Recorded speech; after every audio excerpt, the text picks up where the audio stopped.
27th, Public Safety Committee meeting. Present is myself, Israel Rivera, President of the Council, Todd McGee. With us, we also have David Bartley. And online, we have Jose Maldonado Velez. And Councilor Tallman. As well as Kevin Jourdain, and present with us is Councilor Tallman too as well. You want to entertain taking up the first order? Make a motion to take up item 1. Second. Item 1 was filed April 19th, 2022 by Councilor McGee, Tallman, Puello, and Anderson Burgos. Order that the City Council invite in Jimmy Lavelle of HG&E and his representatives to a city informational session in order to update residents on general matters related to the HG&E. I put this on, even though we already kind of spoke on this, was to pretty much close it. So if anybody else has anything to speak on it, I guess we can open up for that now. But if it's a dead issue, then not necessarily a dead issue, but you know. So you took this up at the last public safety meeting, which was at the senior center, to allow for people to come in and have better spacing than what we had at the Ian White School.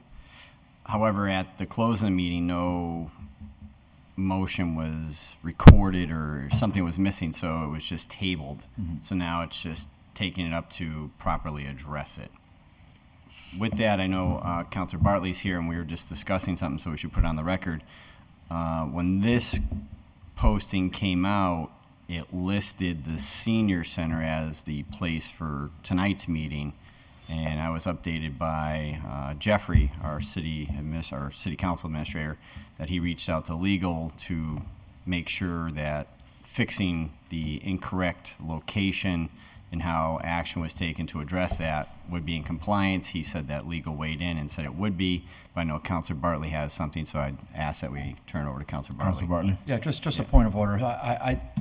I'm not giving legal advice, and it's not my place to, but my understanding is that the meeting wasn't posted in accord with Chapter 30A, and that you need to specify the time and the location, as well as reasonably anticipate the agenda 48 hours prior to the meeting, exclusive of Sundays, Saturdays, and legal holidays. And that this meeting was, at least in part, posted to be the location at the senior center. It was just an administrative mistake. Nothing was intentional. But I think open meeting law says what it says. And I understand that the amendment to the location was made this afternoon, which would not meet the 48-hour requirement. So I would ask you to consider that. I know that Jeff did his due diligence with the law department, and the law department seemed to weigh in that you just need to put a sign on the door at the senior center and change the website. I don't think the state law says that. I think the state law says 48 hours, time, location, and the agenda prior to the meeting notice. I don't think there's a chance to amend it within that window. So I would say you might want to consider that and ask yourself if you want to carry on tonight. Thank you. Is Mr. Bissonnette, are you available to weigh in?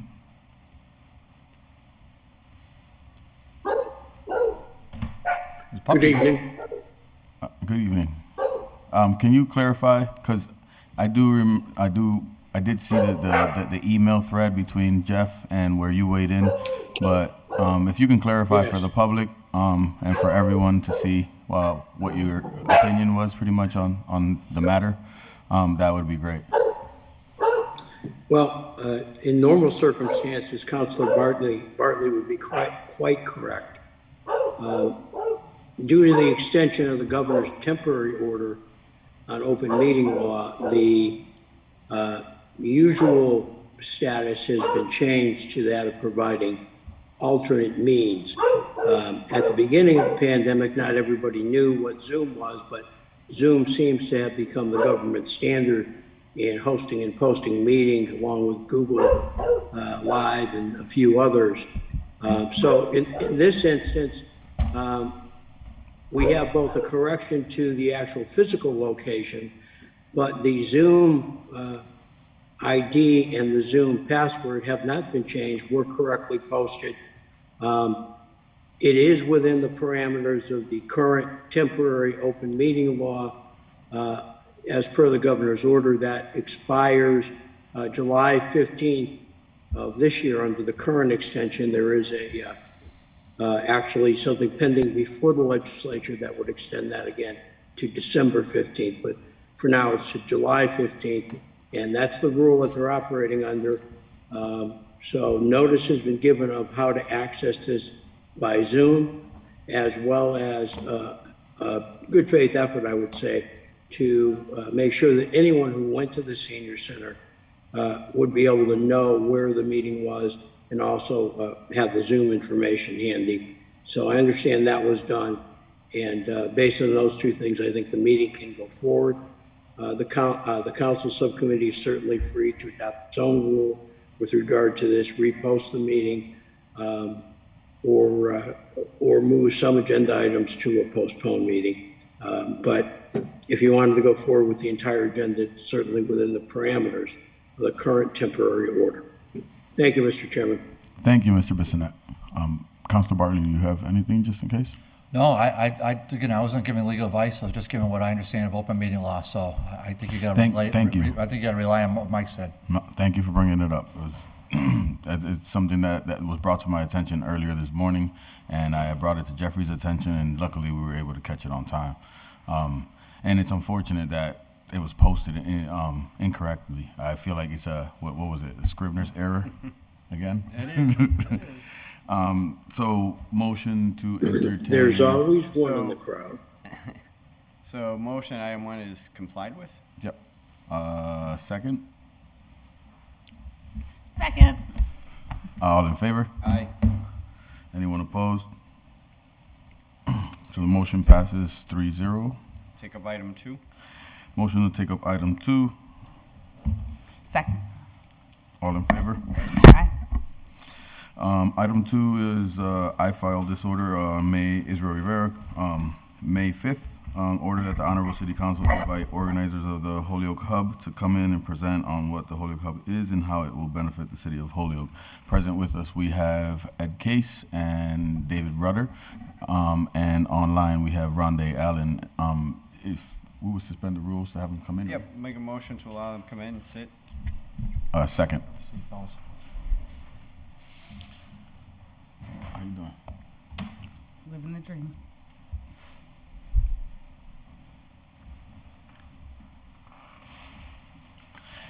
How you guys doing? Oh, you just push the button. When the red light is green, that means you got a hot mic. If you push the button and it turns green, that means it's on. Oh, so that means it's been on.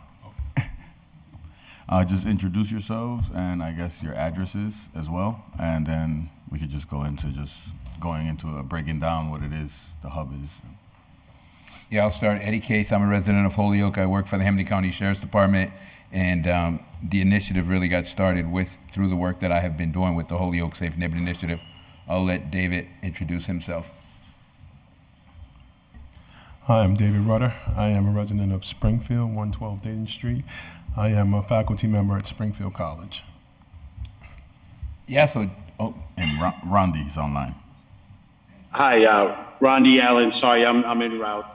I live at 25 Vadnais Street. I'm the executive director of Crosspoint Clinical Services, and I volunteer with the Holyoke Hub and the Safe Neighborhood Initiative. Thank you, Rodney. Go ahead. Yeah, so just to give a little backdrop in terms of what the hub is all about, we had looked at a model, David and I, and we brought Rondi in about 1.5 years ago, and we started to talk about possibly bringing a hub to Holyoke. So we looked at a model that started in Saskatchewan, Canada, and then we knew it was replicated by the Chelsea Police Department in 2015. So I had been studying the model for years, probably since 2016 or 2017. I thought with the work of the Holyoke Safe Neighborhood Initiative and the infrastructure that we already had with all the different agency partners, that the hub would be right for Holyoke. So as we had been meeting over the last year and a half, about 6 months ago, maybe 7, 8 months ago, we brought in Dan Cortez, who was the facilitator of the Chelsea Hub. When you looked at the model in Saskatchewan, you would see that situations were brought to the table. I mean, what is a situation? A situation is someone in the community that's really struggling and possibly at a acutely elevated risk situation in their life where they could OD, they might be a harm to themselves, a harm to the community. So situations are brought to a situation table where that situation table tries to wrap around services and get that person in a stabilized state rather than in that acutely elevated risk situation. When you looked at the situations that were coming to the Saskatchewan table, 51% of the situations were brought in by the local police, and about 48% of them were brought in by the mental health in Saskatchewan. So when David and I early on started to talk about this model coming to Holyoke, we really wanted to have an intentional focus on trying to reach young people, specifically 4th through 6th graders, and trying to identify at a young age. So not just intervening in the lives, but probably doing a lot of prevention work. So initially we thought about having a youth hub. So when we brought Dan Cortez in, even 8 months ago, we were still on the path of probably doing a youth hub where we would focus on the youth in Holyoke. But after listening to different people and certainly hearing Dan talk about the importance of us really considering not just to limit it to youth and the need in Holyoke, especially when it comes to folks that are addicted to drugs and in real bad situations out there, panhandling and things like that, figuring that if we could come across some of those folks, then we can get them to the situation table. We can then utilize the resources through all the different agencies that are at the table and get wraparound services connected to them. So we kicked off about 7 weeks ago, and so far we've seen 8 situations at the table. And I can tell you this, that I have been doing the work of the Holyoke Safe Neighborhood Initiative since 2011. In 2012, we got really intentional about trying to do more to get in front of youth and families and find people that really need to get connected to services or resources in the community. And that's why the work with all the different agencies has always been important.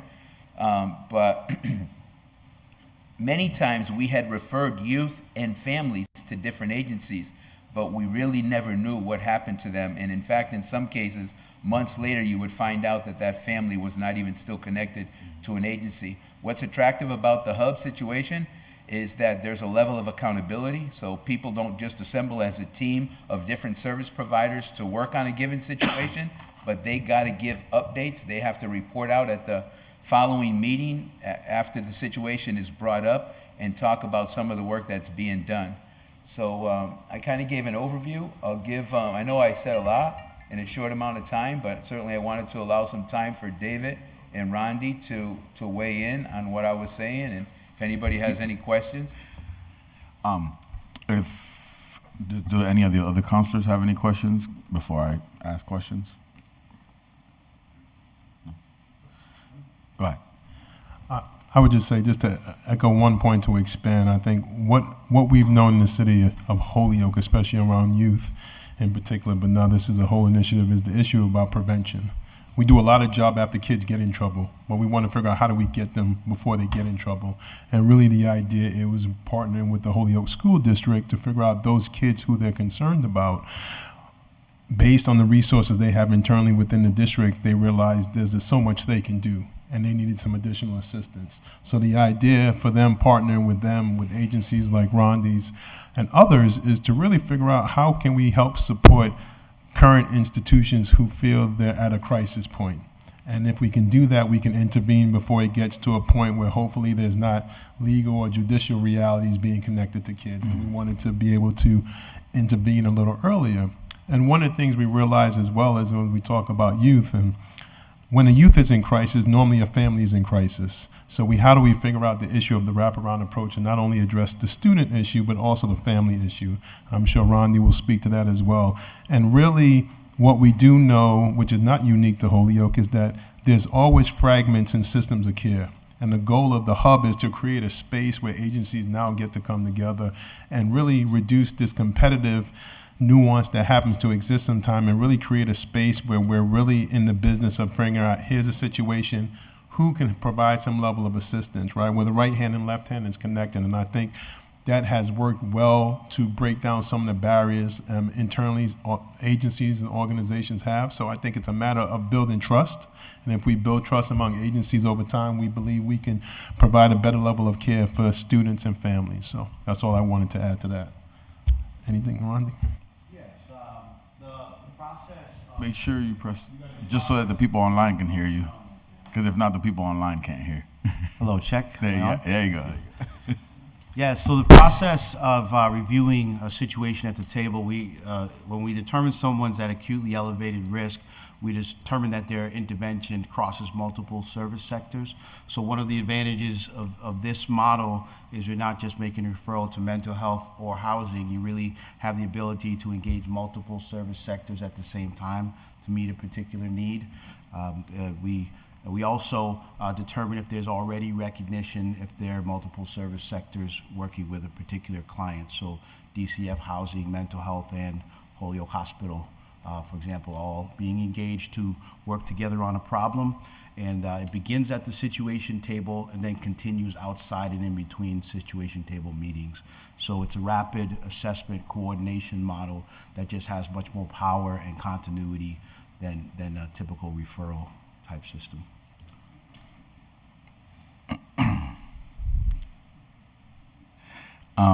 I guess for me, if any of the counselors have any questions, feel free to just let me know. But for me, I guess one of the first questions is how many organizations are comprised of the hub within the city of Holyoke? So pretty much how many collaborations, or not how many collaborations, but what is the conglomerate, I would say, of organizations that have come together to make up the hub, right? And then, like, how is that building the relationship within the community, right? How is it strengthening the communication between all the organizations that are working with said individuals? Because everyone is working with everyone on different levels, whether you're fire, police, mental health, or education, you are all touching Holyoke residents on different levels. So, like, how is that improving communication, and how many organizations have we gotten that are kind of a part of it? So we sent 47 agencies. We did a 2-day training at Holyoke Community College, and 47 different agencies participated in that training.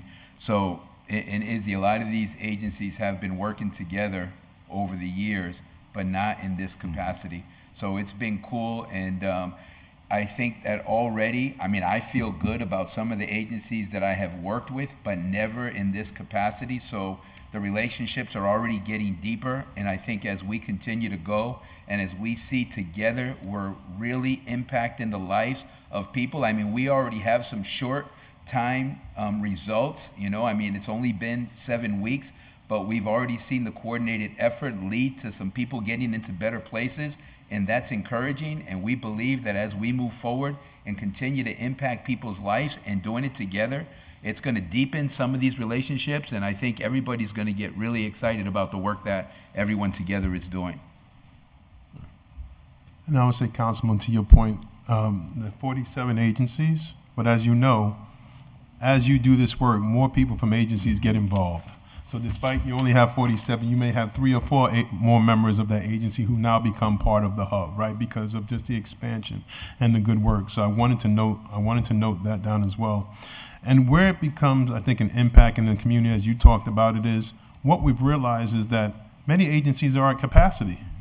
And they need to know who's not at capacity, who can provide assistance, or even if they're at capacity, they might have critical information that can be shared that can still benefit somebody in need. So now agencies are starting to realize, like, hey, if I'm coming to the table, even though I may not have capacity, I can lend my expertise to help solve a situation or help provide some level of assistance. So that's another place where I think it's working. So when we talk about on the community level, I think it really is increasing the engagement among service providers to see themselves not in isolation with issues, but really see themselves as a larger team. And I think in a larger system of care that we're trying to improve it for everybody, those utilizing the system, those who are participating in delivering services, as well as those who are receiving it. So I think that's a step in the right direction.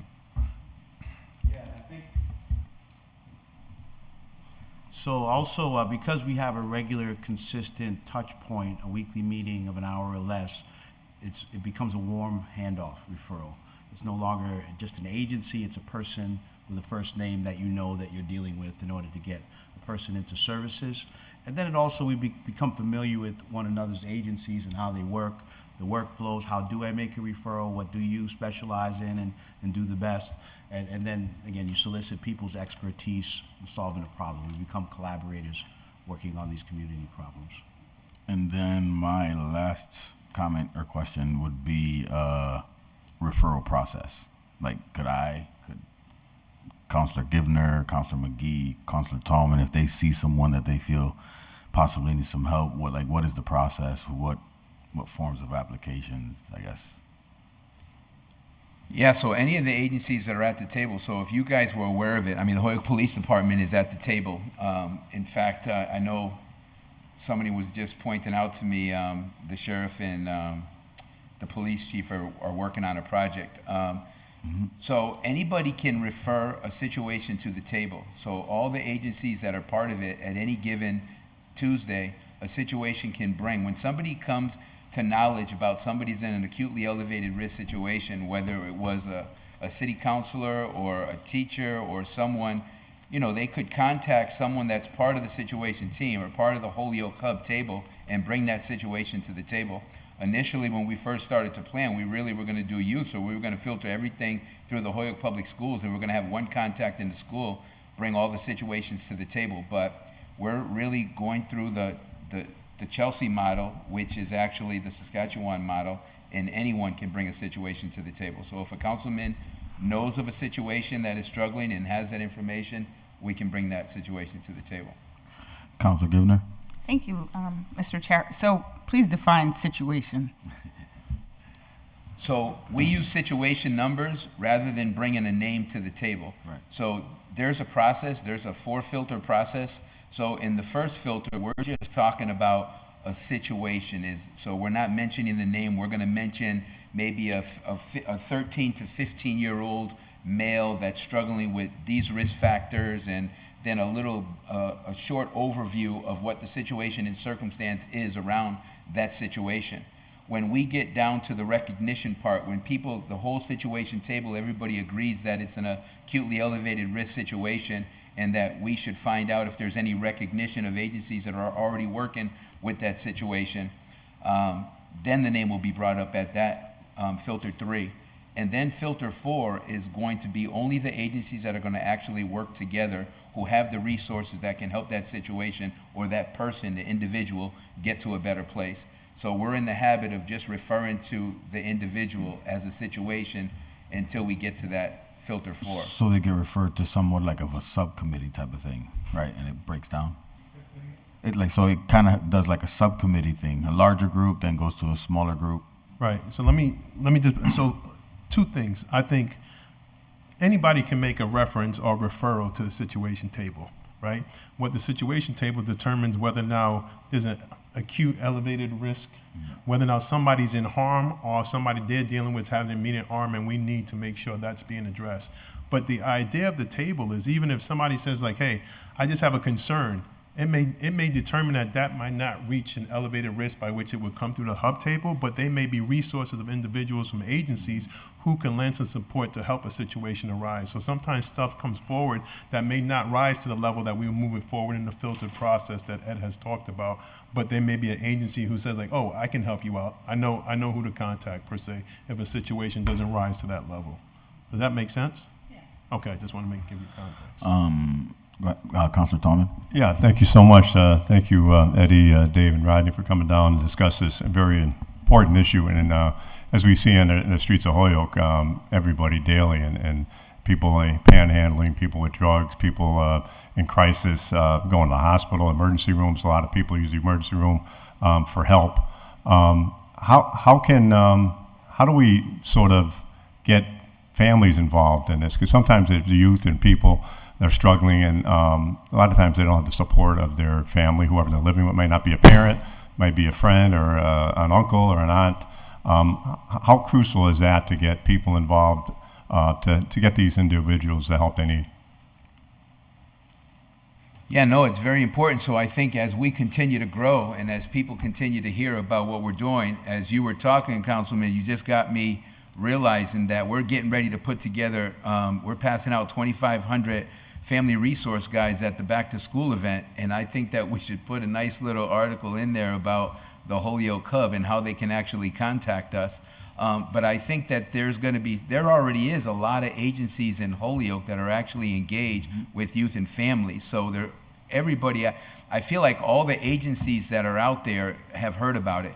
I mean, I have 1,800 people on the Holyoke Safe Neighborhood Initiative distribution list, and I have blasted it out numerous times, asking people that wanted to become part of it and attend the 2-day training. So, yeah, I think we need to continue to market it and continue to get that information out, and I think that it'll be very important to get that information in the hands of the community people so they know that there's collaborated efforts of agencies working together to try to help people get to better places.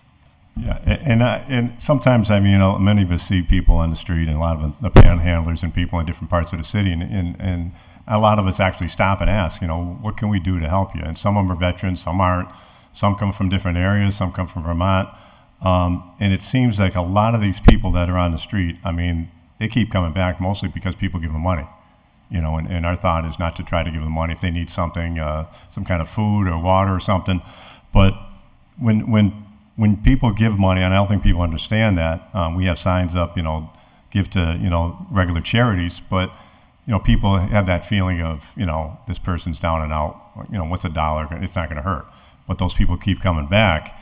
How do we get those people that are out there, and I've even asked some people, we want to help. We want to help you, but there's several people out there that are on the streets that don't want to help and don't want to get into a formal program because they have rules to follow. So how do we change that, and how do we get people that don't want the help that they need? So, well, Councilman, let me say, I think there's no silver bullet answer to what you raised, first of all. I think we need to get at some root causes of situations why people are out there on the streets, right, for a number of reasons. I think what we can do, and I think what the Hub does, to your point, is that we realize that people are struggling. And if people can feel there's somebody who cares about me, it may take 2 or 3 engagements before that person says, like, hey, I want to get off the street. But I think the idea that we're persistent in people's lives who are in crisis may help send the message like they're just not trying to get me off the street, but they're really seeing some type of long-term commitment to our success. And very much it's the reality with many people in some of our situations that come through the Holyoke Police Department. We know it takes 2 or 3 times of seeing an individual, they say like, hey, I'm coming back again. I told you about the Hub. I told you about this opportunity. I told you about this program that's here. And we realize it takes multiple levels of engagement. And I think what the good thing about the Hub is that you no longer have individuals who are feeling like they're in it by themselves. They really feel they have an agency of teams that are people who are willing to jump on board to help a situation out. So I think the issue of fatigue becomes a less of a reality when you feel that other people are in this with you and rowing in the same direction. So that detective that we say to, like, hey, remember this person you referred to about a month ago? Have you seen them? Just want to know. You know what I mean? That just sends that level of familiarity, I think, breeds the level of commitment that we have as agencies and as providers, that we know that we have to be, this is a continual battle for us, and we have to help others understand that it is a process, but the process that we need to be committed to helping people, and help is not going to be received the same way from everybody. But once we know that it's there, let's just be consistent in knowing that those doors are open for people. So I think that's the message. If we can give that, we can start to shape some different conversations. I appreciate that. Thank you. The only thing I wanted to add is some of the agencies that are actually part of the Holyoke Hub are actually agencies that's the work that they do. They actually go out, they do outreach in the community, and some of the situations that have been brought to the table have been from those agencies that are engaging with these people on the corners. Yeah. And it's really hard to distinguish when someone has a chronic issue if they in fact do not want help. Sometimes chronicity looks like it if someone is resistant, and sometimes they just have to believe that you're invested. And the power of this model is that you have multiple prong approach. We have substance abuse recovery, we have mental health, we have housing, we DCF, we have a multiple prong approach at our fingertips, and invested in making the community better. And really probably have to start at a fundamental belief that people do want help. We just have to figure out what kind of help. Money on the corner is help. It's just not the help that we want to engage, right? Counselor Givner. Thank you, Mr. Chair. I have a couple questions. One, is the hub a physical place? No. Okay. So there's no walk-ins at the hub? So let's clarify. So what the hub is a space where agencies get together to be able to communicate and congregate, and really we do it virtually. We do it over Zoom to be able to listen when an issue comes forward. And that's also the beauty of it, right? People don't have to leave their offices. Agencies don't have to worry about time being lost to be able to be engaged in this process. It's a matter of being able to Zoom and create a space where we meet every Tuesday at 1 o'clock from 1 to 2 via Zoom. So the hub is a support system for existing agencies? More or less. The hub is a new paradigm shift for agencies to engage multilaterally across in ways they may not have done previously. To really think about the approach of, if I'm dealing with a young person who may, let's say I'm dealing with a young person who's not coming to school for a particular instance. One, he's not coming to school, but realized that his house had burned down a week ago, or realized one of the parents hasn't found a consistent job for the last 2 or 3 months, right? So now we take approach, how do we now address the multitude of issues that's impacting this one child, which we originally started was just about being absent from school, but realizing the family's in crisis. So how do we now talk about that on a more collective level than just the individual perspective? So I think that's also where it's different. So, with existing agencies that are already doing similar work separately, Yes. what's the incentive for them to take part if they are only dealing with the homeless population, or only dealing with specifically certain types of drug addicts, or only dealing with teen whatever issues, Right. you know? So as a executive director of an agency, the incentive is that you get referrals that are appropriate. So it's another referral channel, but it's people that you know you can help, as opposed to, if you're not in substance abuse and you get a substance abuse referral, it's less efficient. But through the discussion and through understanding one another's work, we can make referrals to an agency that are appropriate for that agency. I just wanted to add, so if it's a mental health agency, that individual, they're dealing with the mental health piece, but they don't have the resources to deal with the housing piece. They don't have the resources to deal with the kids needing to get connected to after-school programming and this and this and that. So there's so many. And the other thing is, I was at a meeting today at the library, and I heard one agency say how much of a percent they're over their capacity and don't have capacity. So the hub could be very beneficial. This agency is part of the hub, but the hub can be beneficial when the agency's at capacity. They know that they have a place where they can bring one of those acutely elevated risk people that they have and get the support. And it wouldn't just be more mental health support, but it would be all the other resources that this individual is going to need to get connected to. So that's the benefit of the hub. And my last question is, so there's a lot of agencies, and there's a lot of agencies that do all kinds of different things, who also follow up with their clients and, yada, yada, yada. They all mean well, as you do. But I'm under the impression that most agencies are at capacity. So how are you finding all these agencies that are not at capacity, and are they here in Western Mass where people can access them? And who are they? So I'll answer that question, and then you guys. We have never asked the question whether, as you choose to become a partner and the partner at the hub table, are you at capacity? We don't ask that question. We do learn that over time when when the referrals are going through and we talk about situations. But what we realize is, and I think Rodney will speak to this, we believe the city of Holyoke has a lot of good agencies doing great work. And some of them are tapped out, and some of them are exhausted. How can we create a space when people feel invigorated, people feel that they have other people who are in the same fight with them and engaging in a space that I think says that when you deal with one aspect of an individual who's in crisis, there's about three or four other elements down the road that we all know that we have to deal with, right? So the question is, I think what we're trying to do in building this bridge and relationship is realizing that as we're dealing with one person here, if we do this correctly and realize there's other pieces connected, we can impact a family, we can impact an individual long-term with greater levels of success, because we're really understanding the multitude of variables that are competing to create this situation for an individual or for a family.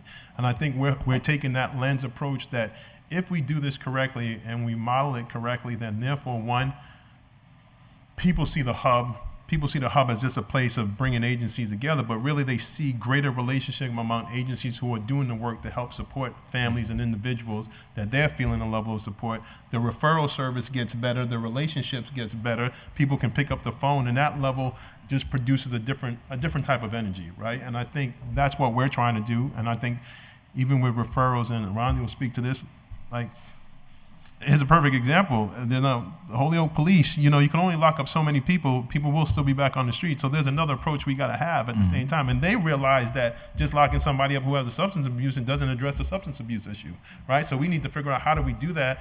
And clearly if that's a path we have to go, but just knowing that there are other agencies out there who are willing to walk with them down that journey in the policing from a different lens, and they feel supported with that creates a different level of engagement in the community that we find is worthwhile. And that's been my experience in the short 7 weeks that we've been doing it. Sure, and of course, there's also an ebb and flow to capacity, right? So people complete services, people hire staff, but this is a continuous relationship, so during that ebb and flow, we can communicate about where we're at and what kind of cases we can take and what insurances we're taking and where we have capacity. And then we're also lending expertise, which is also very important. We're in figuring out what a certain case needs. The filter 4 discussion, which is a deeper dive into the situation, tries to problem solve creatively about what the situation needs that may be outside of providing services. Well, thank you guys for coming today, and I appreciate. You got a question online? I got you, Mr. President. Mr. Maldonado. Councilor Maldonado Velez, go ahead. Thank you, Mr. President. Thank you, Case and crew, to coming in talking about the hub. I have an order later in the agenda around creating a Department of Public Care and Safety and around community responder model. And I think a lot of what you're saying sort of hits on some of the things that I'm trying to create in the city. So my question comes from, I'm wondering what is the city's commitment to the Holocaust program? And what I mean by that is are we just providing the police department to be in the room with y'all? Are we actually providing monetary assistance to create this program? Because I think this is a program that is needed, and I think it's something that, again, I think should be created and work in conjunction with sort of these other orders that I have put forward. So that's really where I'm at, because I want to make sure that it's something that keeps going and not just depend on the sheriff's office wanting to do this versus this is a city and the city of Holyoke wants to have the Holyoke hub. So that's my question. So before you answer the question, right, you're stealing my thunder, Councilor Maldonado, right? Some of the stuff, it's one of the reasons why I filed the order, right? I kind of feel like it coincides with a lot of the stuff that you're working on, and we're trying to work towards with regards to the public safety department thingamajigger that you filed, right? And at the same time, I also wanted to mention that for me, one of the reasons which coincides with what you mentioned, is that one of the other reasons I put it on is that a larger presence of city support, whether it's financial or whether it's a couple counselors or whoever it is in the city, in the mayor's office, not just police, in different departments, probably public health, showing up to just, even if it's going over whatever they need in the process to make it easy for them to continue doing the work that they're doing and helping it grow within the city of Holyoke. Kind of some of the reasons why I filed this stuff, so that way it comes to our attention as a council overall. But go ahead, Ed. You can answer the question.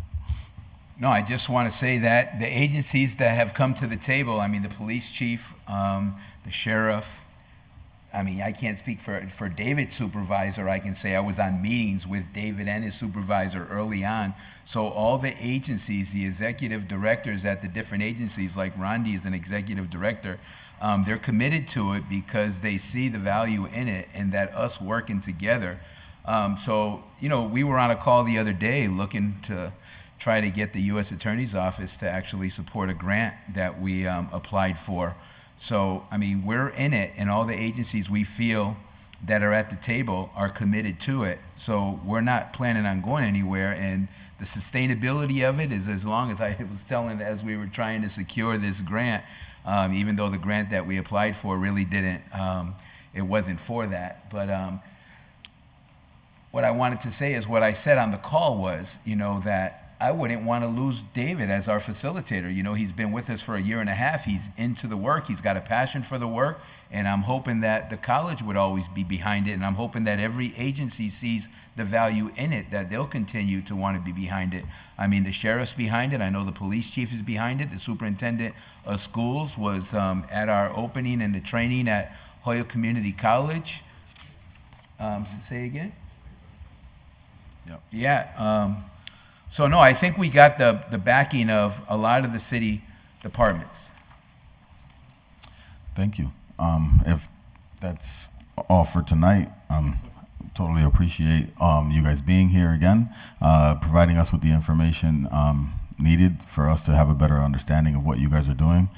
It's all great work, and I hope it continues for years, actually, because for me, continuity is what helps change the narrative in the community, and that's one of the largest things for me here, is changing the narrative. So Motion's been complied with? second, all in favor? Aye. All right, motion has been complied with for item 2. Thank you, guys. Thank you. Just, one thing though. Counselor Anderson Burgos has joined us, Counselor McGivern, Counselor Vacan. I think we got everyone. Yes. So then you want to go out of order? Yeah, I wanted to take up all of Maldonado's, because they're all the same, pretty much. The order of the So 9, 9, 12, 12, 13. 13. That's it. So motions go out of order, take up as a package 9, 12, and 13. Second. All in favor? Aye. Item 9 was filed by Maldonado Velez and myself. Order that we work on expanding community responder model that the Holyoke Police Department is already participating in with local organizations. 12 is order that we fund the public safety line item with $200,000 and create a Department of Public Care and Safety that is separate from police, fire department, and other currently being tasked with the job of public safety. The role will work on setting up a department that will provide multiple types of civilian responders to community needs, including prayer response to mental health and substance abuse crisis as an alternative to police response. They will work with the community partners to create spaces like the winter warming shelter and connecting all community partners and the public to their services. Regionally, work with other communities that have instituted a similar department, and will also work expanding on the usage of 988 number rolling out July 16th. I don't know what that means, but item 13 is a Maldonado Velez as well. Order that we create a new role that would lead the Department of Public Care and Safety. Councilor Maldonado Velez, if you would like to speak on some of this, just to elaborate some more, that would be greatly appreciated. Of course, thank you, Mr. Chair. And it's funny about the way when I mentioned 988, and you're like, I have no idea what this is, because it's exactly what I put it in there. So as far as item 9, I think we were just talking a little bit about it with the hub, and I spoke a little bit about it with Chief Pratt when we met a couple months ago, and I know there is a program that happens down on Ray Street, which talks a little about the community responder model. For those who don't know what the community responder model is, it's just an alternative to sending police, essentially, where lower risk calls, whether it be more of like mental dealing with mental health, addiction, or homelessness, sort of the crisis intervention are sent by either social workers or those that are specifically trained to this for this situations, not dealt with by cops. So I do know that there's currently a program that the whole police department does with an organization down on Ray Street. So I would love for Chief Pratt to be able to speak on that and really see like what is the process for someone to deal with that program. And then after that, as far as like item 12 and item 13, it's either, I mean, it really comes from, should the community responder model just be on the police, or should we really be thinking of having a separate department that deals with these sort of calls and situations? So that's really what I'm trying to have the conversation around. As far as the 988 number, so the 988 number, for those that don't know, it is the 3-digit number that is used for what used to be the National Suicide Prevention Hotline. And it's become the number for any sort of mental health crisis, non-emergency calls, so the alternative to 911. So federally, July 16th is gonna go everywhere, so that is an alternative to the 911 number. And ideally, you know, whether the community responder model or the current model, I'm wondering if the 988 number is something that we're working with as well. So anyway, so going back to community responder model, I would love to see what our current community responder model program is with Ray Street, and wondering if Chief Pratt can sort of walk us through what that looks like down on Ray Street. Yeah, give me one. So then for 9, the chief could come on and elaborate on the community responder model. And then for item 12 and 13, we just, we couldn't have a conversation about it pretty much, right? All right then. Chief Pratt? Yep, I'm here.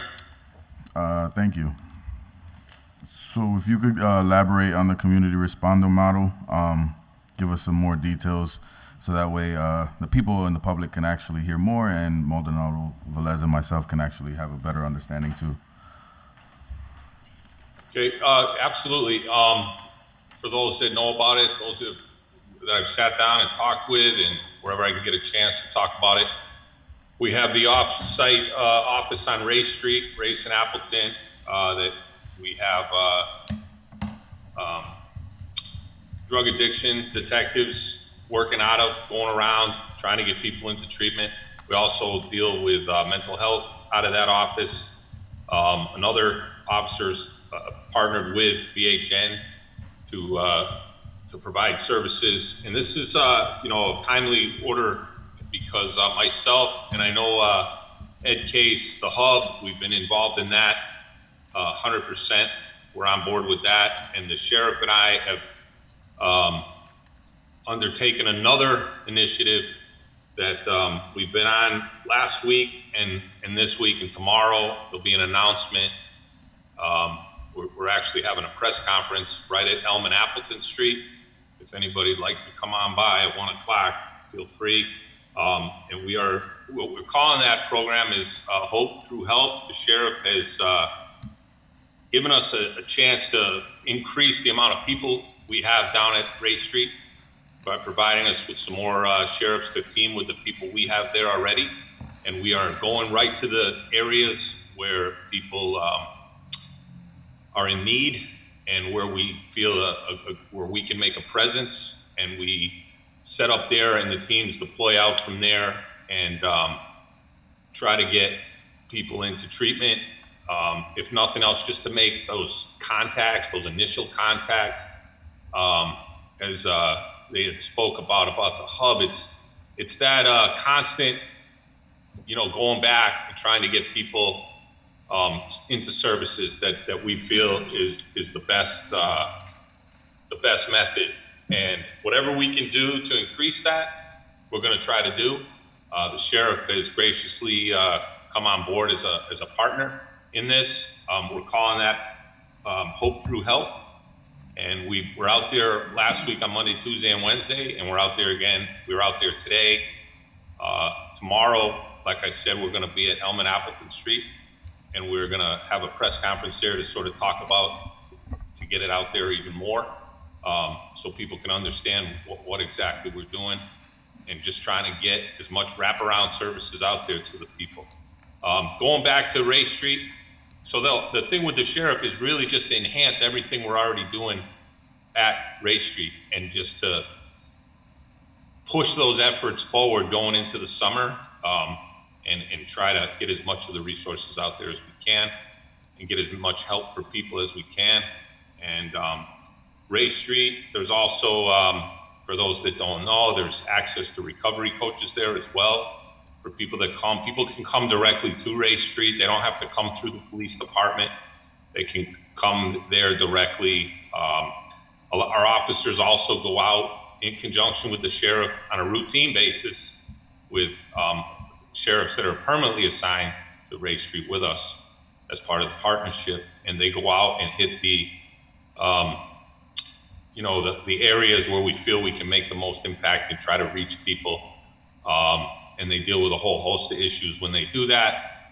And a lot of them are obviously revolve around drug addiction and homelessness.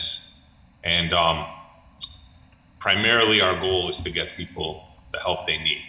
The hub kind of fits into that whole puzzle, because now we have a place where we can meet on specific people or cases or situations, as they were saying, and possibly, I like the analogy they used about, the child who, wasn't coming to school, and then find out behind the scenes that there's all these other underlying factors, and we can hit on those and get that services. And if we did that, if in their scenario they used, I know it was probably hypothetical, but, if that child just needs, parents are struggling with employment and housing, and we get that for them, then now the kid comes back to school. So, I think, and that's just one example, and there's a million examples out there. Everyone's lives are different and always changing, and we're just trying to get as much help out there to the people as we can. And we feel that the best thing, the sheriff's, the sheriff, came to me with this, that he wanted to help, and we kind of came together with this idea to just really push those services out to the public, like almost like a blitz of what we do at Ray Street, to try to get that message out there even more. And we're going to continue to do it.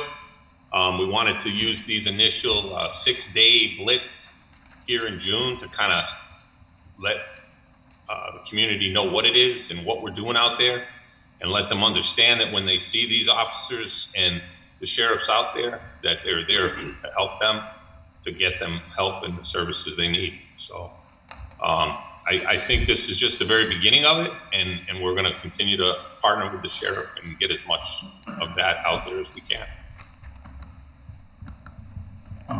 Councilor Maldonado Velez, does that answer the question? I have like 2 more questions off All that. I guess my question is, one, based on what you're saying, what is the relationship between someone goes to Ray Street? Is the work that Ray Street is doing similar to the hub, or is it someone that gets referred to the hub then also gets discussed at the conversations from the hub? I'm wondering what the relationship is between Ray Street and the hub when it comes to a person going, being referred to those. Well, the relationship is a tight one, obviously, between us and the sheriff's department, and the people that are at the hub are also involved in Ray Street.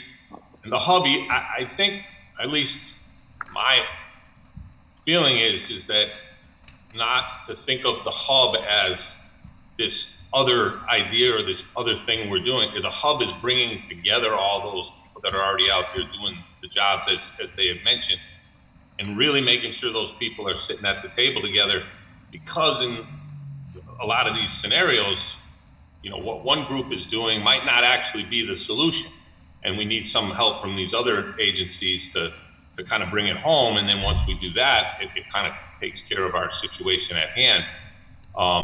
And I think that, our relationship on the hub and Ray Street are airtight. We're very great relationship with the sheriff and Ed Case for years. So as soon as he brought the idea to me, I'm on board 100%. with Ed and what he's trying to do with the hub. And I think it fits perfectly with what we're already doing on Ray Street. And so I just saw it as a way of expanding what we're already doing. One final question, Mr. Chair.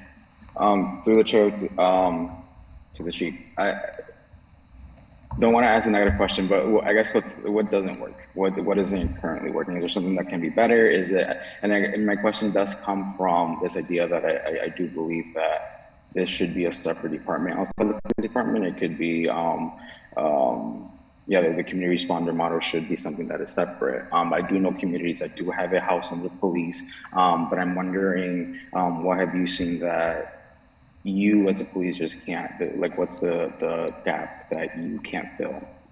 And that possibly it needs to be put separate because of that. I know one of the things that comes to mind, and I know some of the requirements that we do the community responder of this different department is around like having people that are social workers that have gone to school, for 4 or 5 years, have masters in these sort of crisis situations. Something you can't definitely necessarily get from like a quick certificate program. So I'm wondering what has I know the work that y'all been doing has been good.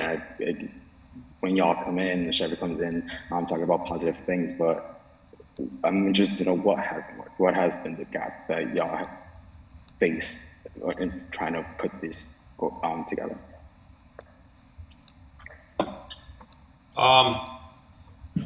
Well, what I would say is that if I'm really thinking about a gap, I actually think about a conversation I had with Council Rivera about some individuals who may, no matter what we do off site or in a different way, they still have that apprehension and fear of the police. And so, he brought up some ideas when we had a conversation about that. And I'm still looking at that and thinking of, in his mind, a place where people could go where the police are not involved at all. But that might be something that, comes in time, but we're not there yet. And obviously, if we're not involved, then I wouldn't probably have too much to do with it. But if that group comes into play, that would be a group I'd like to see sit at the table of the hub, though, so that these things could be collaborated at some level. I think that the more we go out there and do like what we're doing, I will say this, that I believe strongly that the people that are on the street that are drug addicted and dealing with issues, they know I told our officers that work in Ray Street, as they work there and as they go out more and more, and they've been doing it now for a couple of years, they are well recognized by the people on the street as for lack of a better way of saying it, they're the officers that are there to get them services and help. They're not the officers that are out there trying to arrest them. So they've established that rapport with the people on the street for the most part. And I am sensitive to what Council Rivera said. There are people that are still not there, but I think that that's just something that's going to take time for us to continue to build that trust. And I'm very aware of that and understand that, what we do when we do things like Hope Through Help, and we send resources out there to the street to do that specific mission, that we don't cross those missions and use it as an opportunity to also, arrest people on whatever. I mean, that's not to say we are police officers. If something happened right in front of us, we would have to react, obviously. But that's not our mission when we go out there, and I think that's important. And I think that the people on the street know that, and they know what we're doing when we're out there. And it's no different than if we are out there doing more proactive police-type enforcement, that people understand what that is. And so they're not going up to those officers looking for help. But we have specific officers that do that. I think they're very recognizable in the city now, and the people know who they are, and they seek them out when they see them out there. And we try to get them as much opportunity to do that as we can. And this idea with the sheriff was another opportunity to do that. Thank you, Councilor Maldonado Velez. I got cocaine and then Councilor Bacon as well, but I would like to add just one comment real quick before I hand it over. So with regards to like it's awesome that we're doing this work, right, and that we're trying to change the way policing is, and we're reshaping so that way we're helping versus becoming more of a hindrance within the community. But I guess for me, if people that do feel comfortable on going to Ray Street with police and sheriff's department workers all in the spot or the place, that's cool and that's great, right? We need that service for people that do feel comfortable in the space. But more often than not, you have people that have traumatic experiences with people that have badges, especially people that are constantly being arrested for trespassing, constantly being arrested for homelessness, constantly being arrested just for using drugs. So for them, in my experience, a lot of them call that the Fed space, right? They call that the spot where the feds be at. And I have to clarify to them that that's not the spot where the feds be at. That is actually a place where they can help you. So for me, in trying to deliver the message in the community and to the people that are standing out there and asking for money or whatnot, because in a sense, I kind of shared space with some of these people in my past lifetime. So in asking and trying to see, for them, it does give them the impression, and these are the ones that were incarcerated and have done the time, right? It gives them the impression that that is a space for police, more or less, and that they don't feel comfortable in the space. That's why I had brought it up in the meeting. But go ahead, Councilor Givner. Thank you, Mr. Chair. And thank you, Chief Pratt, for being available this evening. I was just curious as to how, I know you mentioned you do outreach. I was curious as to how exactly people find out about the Race Street services and how many officers assist or work at the Race Street location?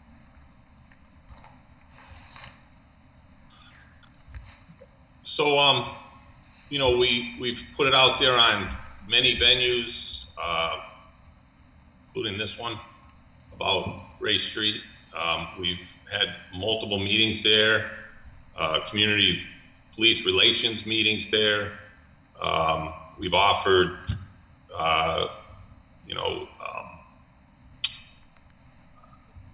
tours for anybody that wants to come down and see what happens down there. Individually, out to the people, that's what our officers do. They go out and and try to go to we don't wait for people to come to Race Street. It's not like that type of office. We try to go out to the community where they're at and bring them in and make them aware of where the office is. Because a lot of times when you deal with drug addicted people in situations or whatever, they're not ready. They're not ready to come. But it's more of like an education out there on the street to let them know where they can come for when they are ready. And then that's part of what they do on Ray Street is that they track the people they interact with, and they continuously try to reach out to them to get them those services. As far as how many people we have working at Ray Street, I think I broke that down one time for all the counselors. I don't want to misspeak totally, but I know that we have 2 drug interdiction officers. One works days and one works nights. We have another officer that works with BHN directly, a BHN counselor directly out of that office. We have another community police officer that works out of that office who works, pretty much hand in hand with a lot of what Ed Case is doing, and he also works with them. We have currently 2. We had 3, and I've been promised by the sheriff he's going to give me another one, so I know it's coming, because he usually is good on his promises. So the hope is to have 3 full-time deputy sheriffs there as well that work with it in conjunction with our officers. There are recovery coaches. I believe there are 3. There might be 2 now, but there was 3 at one time, and the BHN counselor, as I mentioned. So we also have a elderly affairs officer who works as well. dealing with just elderly issues, because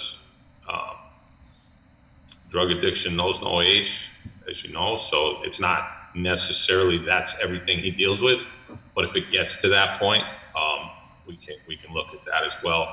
Homelessness for the elderly is also can be an issue. Again, another good, pitch for the hub is that some of these issues are just that, like a housing issue or something like that, these people are at the hub table.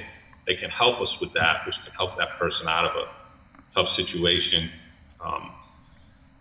So I think I hope I didn't forget someone down on Ray Street. If I did, I apologize, but that's generally what we have working down there. And just one more question specifically from the police officers that are working down there and the sheriffs. What are their qualifications for working with that population? Well, our officers have obviously all attended training. They've all had the crisis intervention training. That's a 40-hour block. One of our officers that's down there that works in with the drug addiction also had a background with DCF before working for us. So that was a part of the selection process with that officer.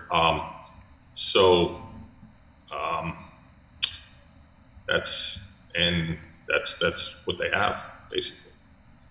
Thank you. Councilor Vacan. Thank you, Mr. Chairman. And thank you, Chief, for coming down. I just wanted to make a couple comments because I've been around long enough to get some of the updates from the collaborative between your department and BHN. And so I know for the last number of years, there have been face-to-face visits on numerous occasions over time with folks that many of us recognize are on our streets and have issues of substance abuse and the like. And circling back to one of the questions from one of the counselors, and I think you touched on it also, with a person who is addicted, they have to first and foremost be ready to accept and be open to getting treatment to get off the drugs. And that is a very difficult place for an addicted person to get to. And I've been in a personal situation in that regard. So I just want to say that I think the collaborative working relationship that you've had with BHN over the last number of years has been a great plus in the community. I think this hub that is pulling everybody together and just started in the last 7 weeks in a more formalized way is a great way of achieving what I perceive Councilor Maldonado-Velez trying to do from sort of a structural bureaucratic approach. But I see this as a more community-based sort of person-to-person collaborative approach that I think is going to, in the long run, be probably the most effective given the kinds of folks that we're trying to intervene with and the variety and complexity of the issues that a number of them bring to the table. Sort of that situation table that I heard them talking about earlier tonight. So to me, this seems like a very positive and optimistic, if you will, approach between all of the players. And I like to see the leadership where it is, and I tend to want to give the people that have been at the plate or are newly in their positions, such as you, Chief, the time to work on all these collaborations and see how they play out before we spend a lot of time trying to remake something in a new way, because I just see a lot of good happening here that's been building up over the last 2 to 3 years, if not maybe 5 or 6 years. The time flies by, but So I just want to really speak out in support and in favor of this approach, and to give you the feedback that as I've been here and as I've been participating in the community, that I think there has been a positive and proactive approach. I mean, we have to have enforcement, but in the healthcare field, we call it tough love. You have to enforce what has to happen, and then you want to help the people, certainly, that obviously need the help. So thank you. Thank you. Thank you, Councilor Vacan. Councilor McGivern. Thank you, Mr. Chairman. Chief, it's Joe McGivern, and I just want to preface my remarks very quickly because sometimes I do this and it's going to make me misunderstand what I really want to talk about tonight.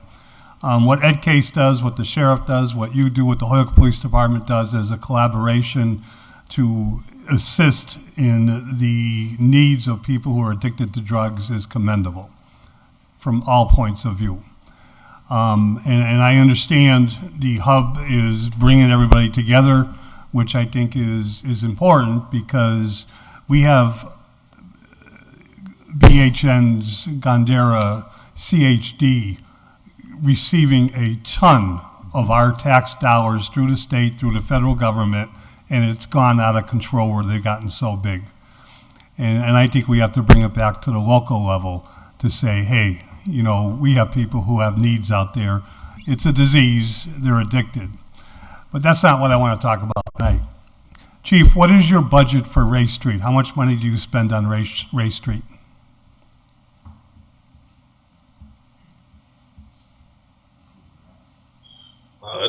That's a tough one. I didn't know we were talking budget. Well, if we're talking 4 police officers, what's the base pay for a police officer? To be honest with you, Joe, I don't know the exact number, but I would tell you that those positions down there are grant funded. So the officers that work out of that office have come through grants, as well as the. Can you tell us what grant, Chief? Can you tell us what grant is paying for? They're all different. It's not one grant. It's different grants. Even the 2 detectives who deal specifically with the drug interdiction are 2 separate grants. I couldn't tell you there. Well, no, I understand, but grants have to come through the city council for approval. I just want to know which grants we're talking about.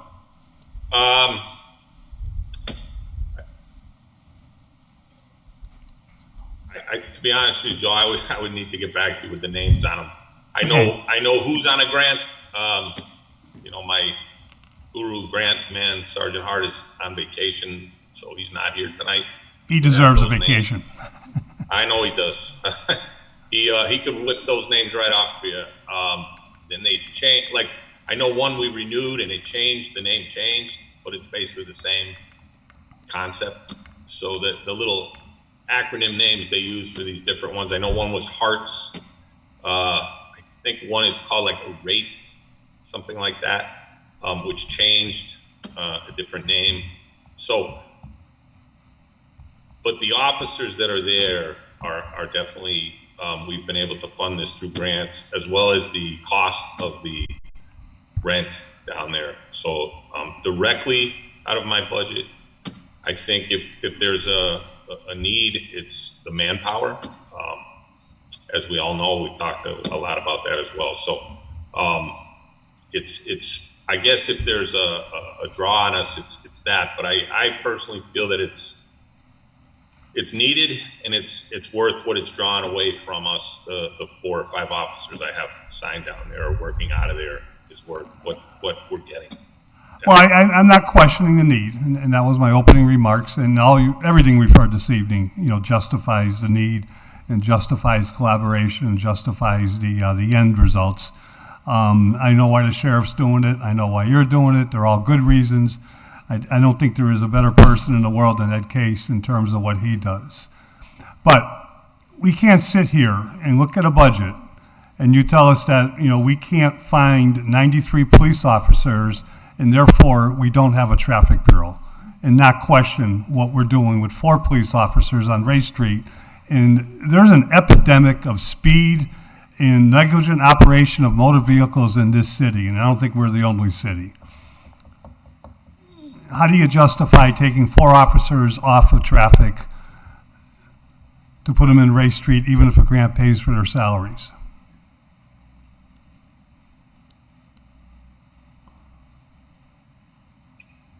Well, Joe, what I'd say is, I mean, I don't have the stats in front of me, but I'd make an argument that the drug problem is probably a bigger problem than speeding, and accidents.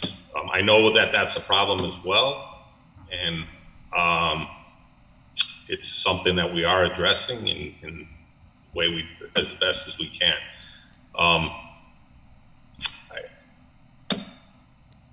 You got to prioritize what you're doing. The grants are for this. I obviously can't use those officers in traffic if they've been grant funded to do this. So, and a lot of that was before I became chief. So, you know, you got to play the hand that's dealt to you, and this is what I have, and those are the resources I use based on the grants. I mean, if we don't want to do grants anymore and we don't want to have this program, then I guess I'd have 4 more guys to potentially do traffic.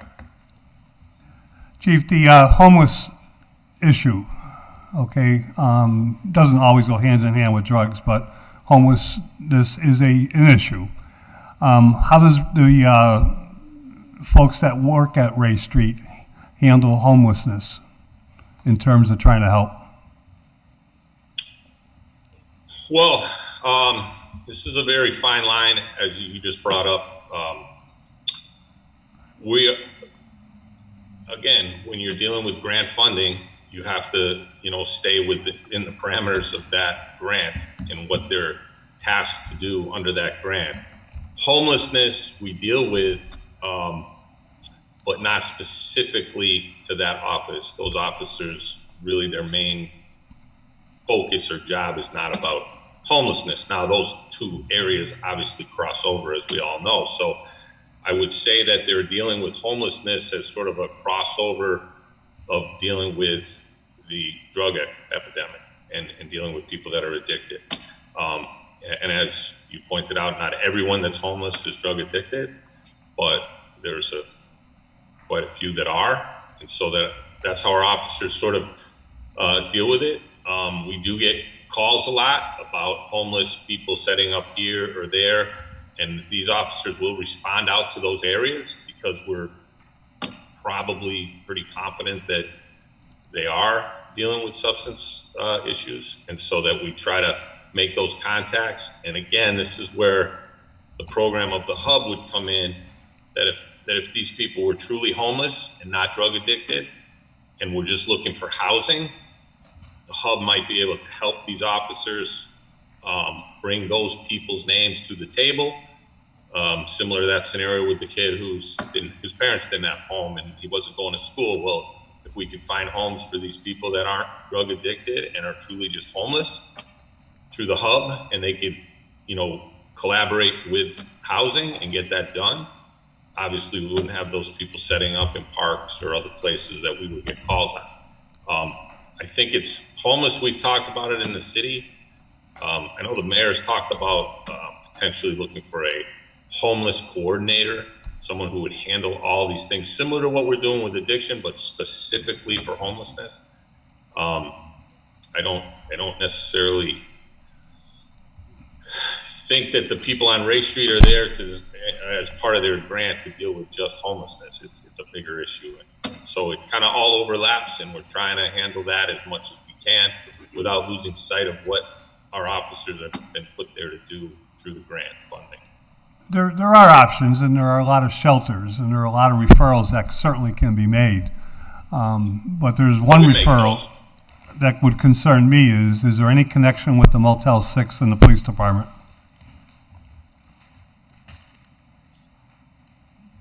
We have, and we do work with the motel about placing people there. That is a short-term program. It's not designed to be the you know, the answer to the homeless person on the street that they're going to go to Motel 6 and live there. That's not the Motel 6 was designed to bring people there and while they're there, get them the services they need to move on and go elsewhere. And that's what that was. I understand. We lost the Holiday Inn though, because I take it the city of Holyoke is not paying for the rooms at the Motel 6, and that the state is doing this again? That's true. And the Holiday Inn was, I think, a little bit different. Well, much different. The Holiday Inn is gone because they tore it down after the guy milked the state. But I meant the home when they were housing people up there. That was a completely different. Okay. They were like Well, wearing my other hat, I've been to the Motel 6, and it looks very much like what I used to see in the Holiday Inn. And it's not the business that should be happening in the city of Holyoke. I'm not against shelters. I can tell you 15 shelters within the city of Holyoke that operate. But to use a hotel and, you know, I think you know how I feel about that and why the police department is. I understand what you're saying, but I also say that when we're doing what we're doing and there is an option and there's somebody out on the street that needs a place to go for a night or two and that hotel is an option and that rectifies whatever we're dealing with specifically on that night, and it's not, no system is perfect, but it's an option that we can use and we use it. It's a temporary option in many ways. It's a temporary operation to the option to the individual. It's a temporary operation to the owner of the hotel because there's no money being put into that hotel, and it's deteriorating every day you get up there. So we're just going to lose another tax-paying entity like we did the Holiday Inn, and I don't see how we can support that. Chief, will you get back to us with the how much money is being spent at Ray Street? Sure. And when you say how much, like the salaries and the grants? Well, the salaries are paid by the grant. Salaries aren't paying the benefits of those individuals, correct? Including their retirement? Correct. Their health insurance? The city's still paying those benefits. Yeah. Oh, yeah, 100%. Councilor Bacon hit, a good point, and at some time, tough love needs to be part of this. And I don't think you did a good job of explaining how police officers can use discretion, which police officers can, and it should be that way. But there comes a time when an individual's safety is at stake, their life is at stake, when their addiction is beyond their control. Even if they want to face their addiction, they cannot beat it without tough love. Section 35s are civil, but they're a form of tough love. Detention and being held, where there are plenty of services at Ludlow, because the sheriff does that also, is tough love sometimes necessary for the person who's addicted. It's not the perfect answer, but it's better than the final answer. And I've seen too many final answers where people were not given a dose of tough love. They're no longer with us. Are our police officers equipped to make those decisions? Are they trained to make those decisions at Ray Street?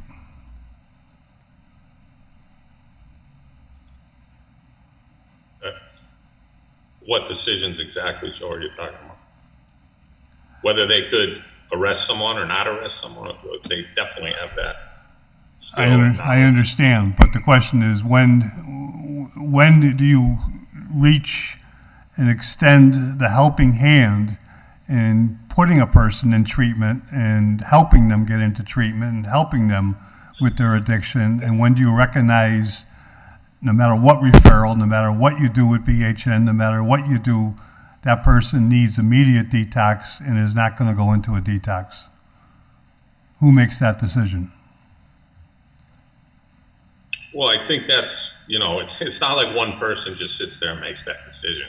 I think that you have to look at it more of a multifaceted approach by the police department. Do we still arrest people? Do we still deal with, as you referred to as tough love? Of course. Just read our log. You see it every day. This is just another way of approaching what is a problem on our streets and people that have addiction issues.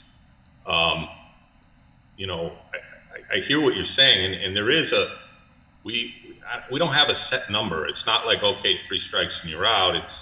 It's an individual case by case basis based on what we're dealing with as we're dealing with that person. I think that to try to look at it in such like a narrow scope, like, oh, we gave them 2 tries and they're out. It just doesn't work that way. We've been dealing with this for a long time. I've been dealing personally with it for a long time, and I understand what you're talking about, but I just think we're in a different time, and we need to adapt to the times, and we need to function as a police department that way. That doesn't mean that we're not out there, for lack of a better word, with tough love. That's another service we provide, and we're more than willing and capable and able to do that when we need to.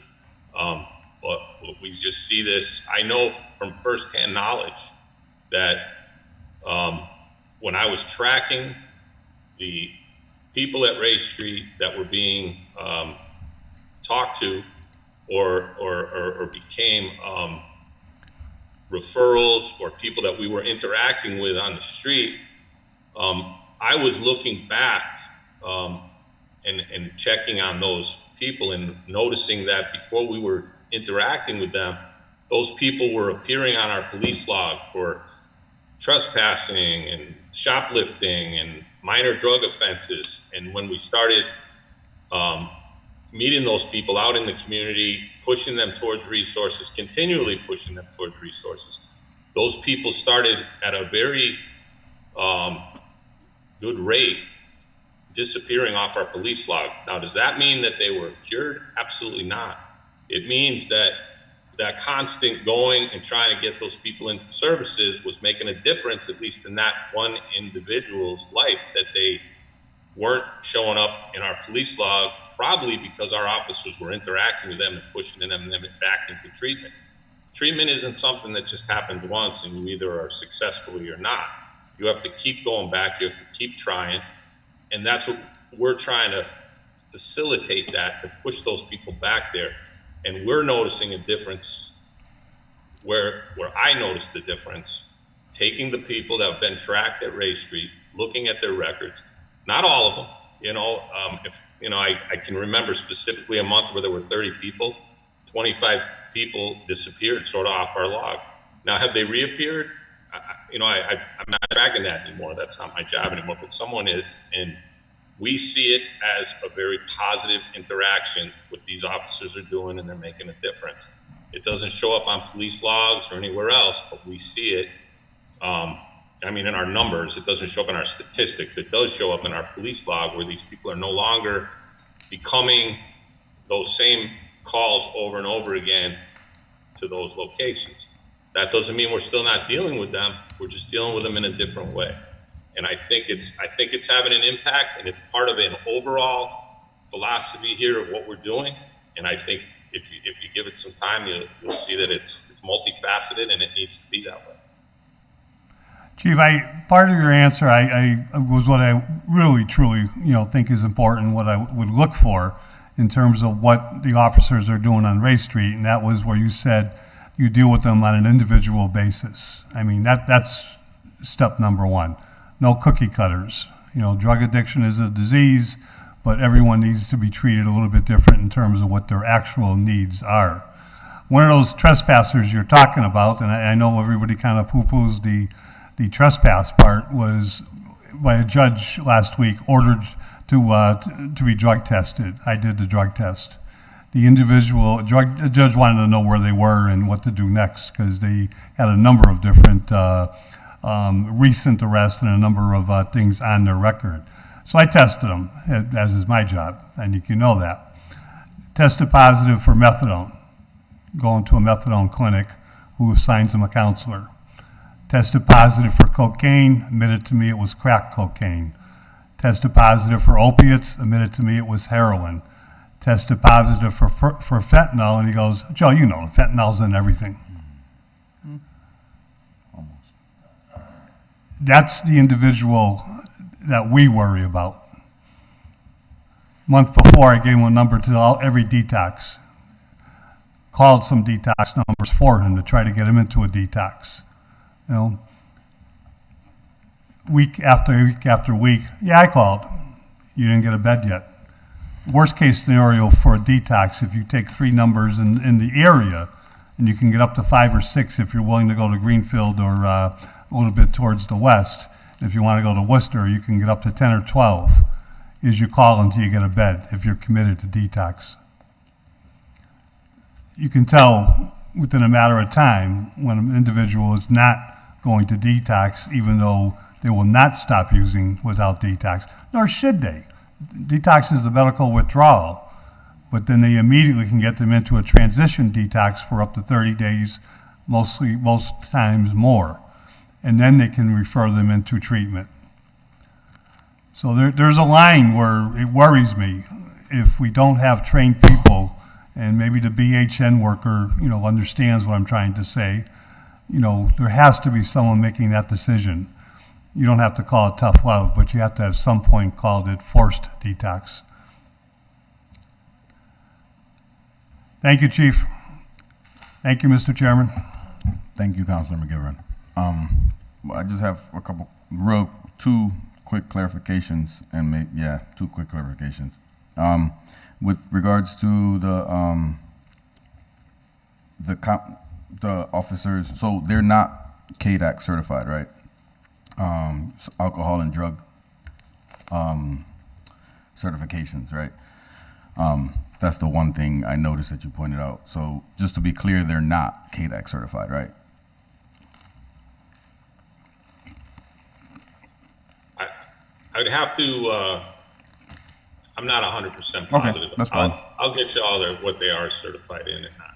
I can And then the other piece, I think, kind of speaks to the grant funding piece to me, right? Because we did approve grants for this, but to my understanding, you can only apply for the grant as if we also put the money in the budget for it too, right? So technically, you're getting the salary within the budget and you're receiving the grant too, right? Or no? Or am I understanding it incorrectly? So I think you're understanding it, yeah. Okay. I can answer that if you'd like, Mr. Chairman. Sure, yeah. I mean, there are reimbursable grants, and yes, the grant reimburses the line item that we know, and we've learned this through the police department, through all departments.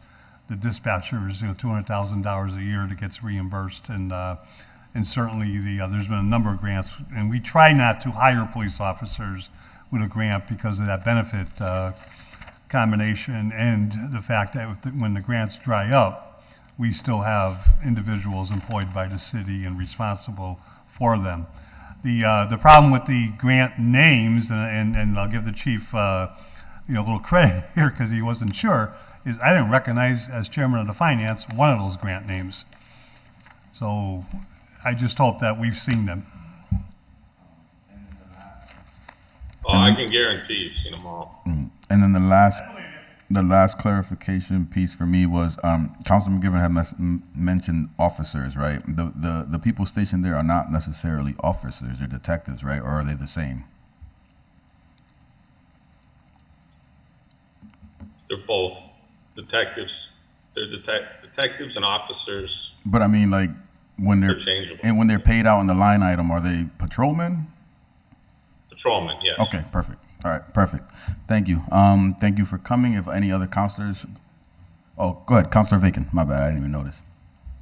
Thank you. I just want to make one quick comment. I think it's important, and the chief has touched on it, the training that the officers have. But I think even more importantly is that we can't expect our police officers to be the therapists, which is what I think is the very strong positive about the collaboration. with the BHN and the other providers relative to this. And I would also just remind us, just as a group, as we're trying to address these matters, we have very strong patient rights laws in the state of Massachusetts. It is extremely difficult to cause somebody to go into a psychiatric facility and or a treatment facility against their will. In many cases, people will choose treatment to avoid incarceration.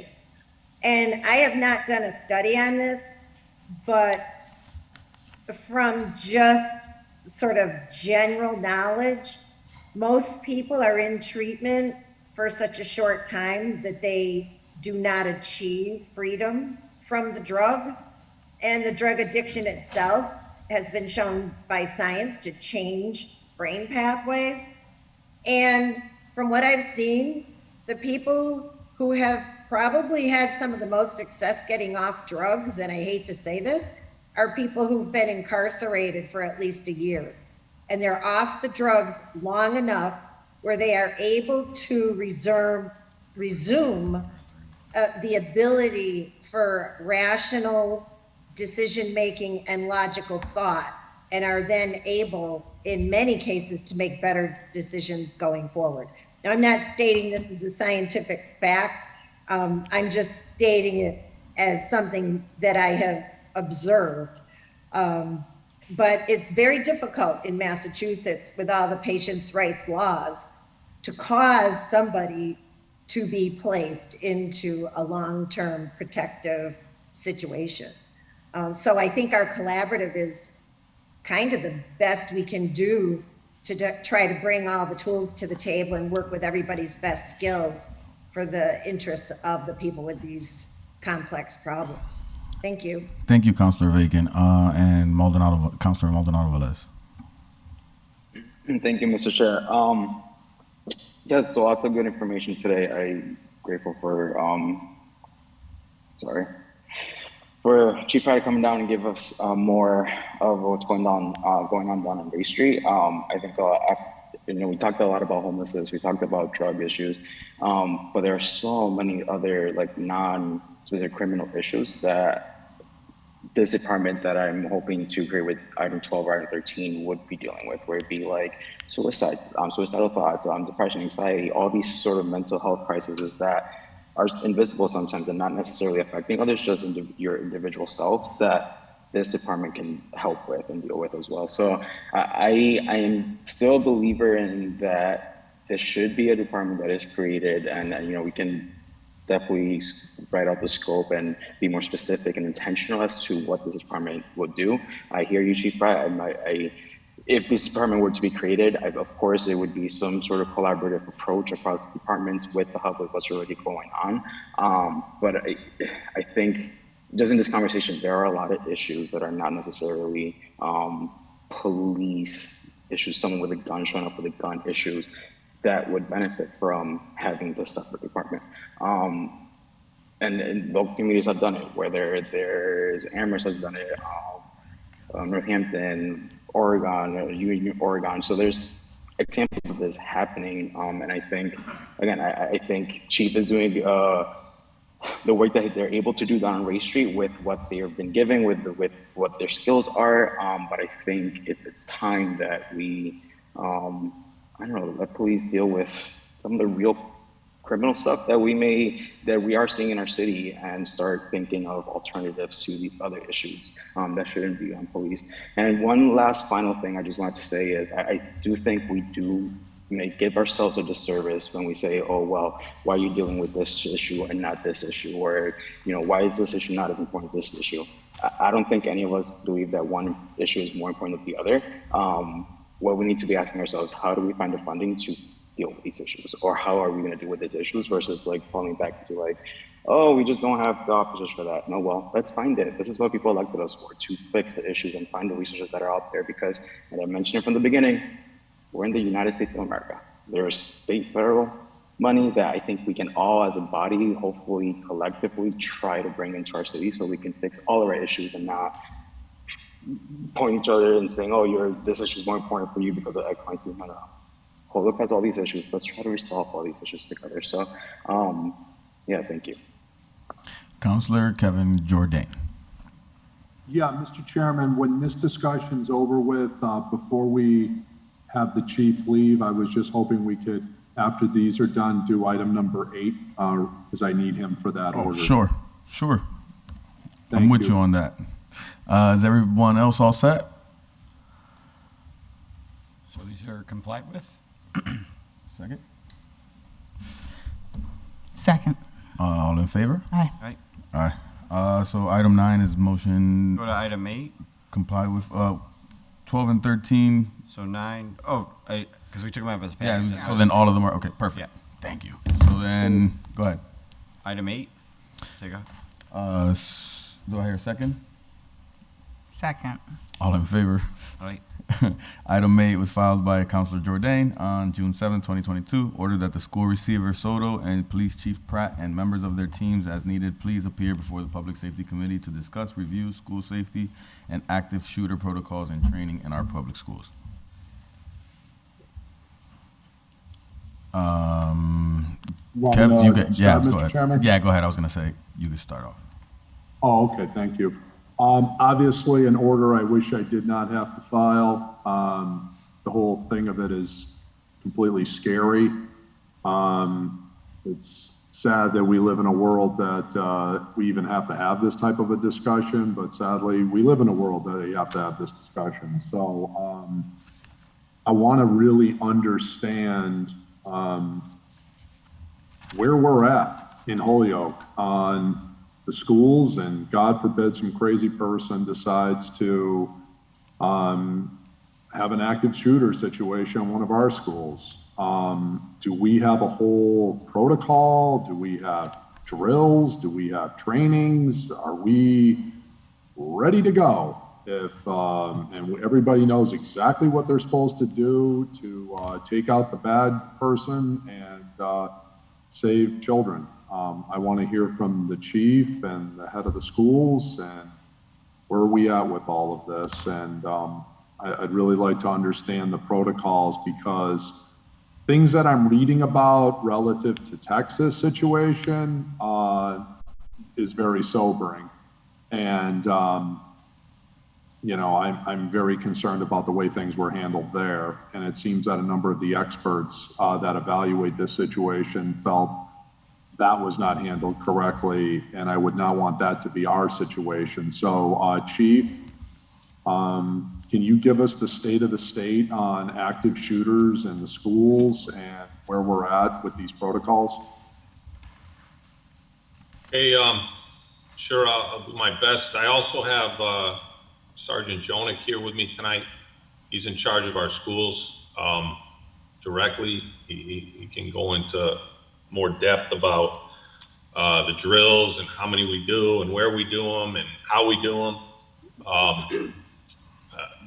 Overall, I think we're in a really good place with our schools as far as that goes. I know we've expanded that out to all our schools, including sort of standardize it even in the private schools, as well as just recently the Valley Opportunity Daycare School. I know that we actually had a conversation also with City Hall and looking at City Hall and the annex. It's a little different, you know, obviously it's different than a school, but really in a broad picture, those same things need to be looked at. I know as far as City Hall and the City Hall anyway, we're looking at cameras, which is going to help us as well. But I feel that you know we're right there. I know we drill, you know, consistently. I think COVID may have you know, put a lot of that on hold. Obviously during COVID. We weren't doing too many Zoom drills, but, you know, the schools weren't, you know, actively inhabited. So we weren't really doing the drills as much. I think as it's come back, we've come back. we're right back into place. We had, I know Sergeant Joe Garcia was here for a while, and he did an outstanding job getting everything rolling, and we had a real smooth transition when he retired to Sergeant Jonick, who worked with Sergeant Garcia before. If we did one thing right, we managed to get them together before, one left, and we didn't just, throw him the keys and say, now you got the schools. He had some time to sort of work his way in and work with Sergeant Garcia to make that transition. So I feel really good about it. I mean, I wish we, again, had more bodies, and I put a guy in every school, but we don't have those bodies. We have 2 school resource officers and Sergeant Jonick, who handle most of our problems. But we do have things in place when things happen. One thing we did a while back is we sort of, we brought the schools and the Detective Bureau a little more together to handle, because there were quite a few,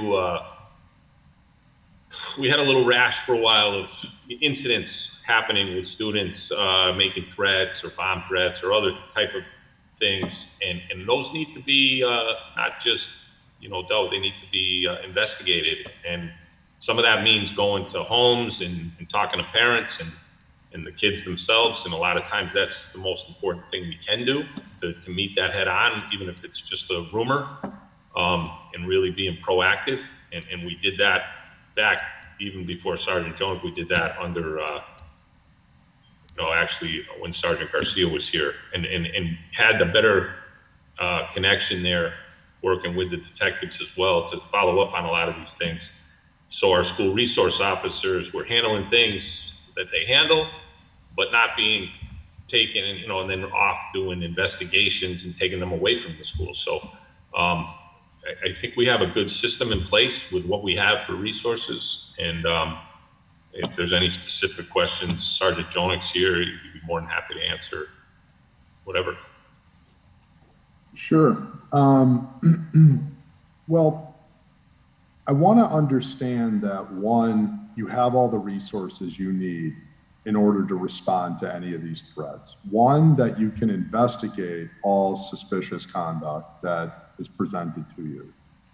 Number 2, that you rapidly have all the resources you need to respond to any active situation or any perceived or threatened situation.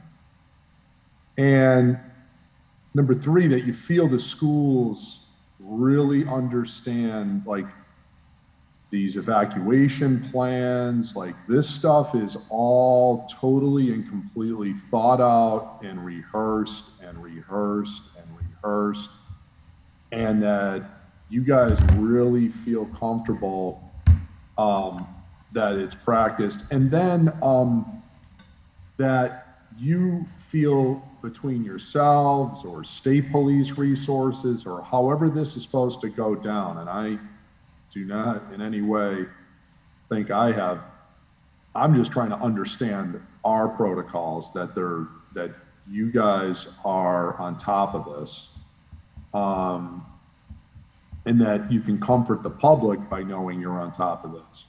That, bad guy, I'm going to use guy because it's probably would, God forbid, be a guy, that would do something like this, we're ready to take this person out, right? And that, one of the things that I was concerned about, and I'm interested in your opinion about, do you and the other experts that are protecting our kids, my kids, I have kids in Ohio public schools, are ready to have reverse engineered a Texas response or these other responses in these other communities and saw what didn't work.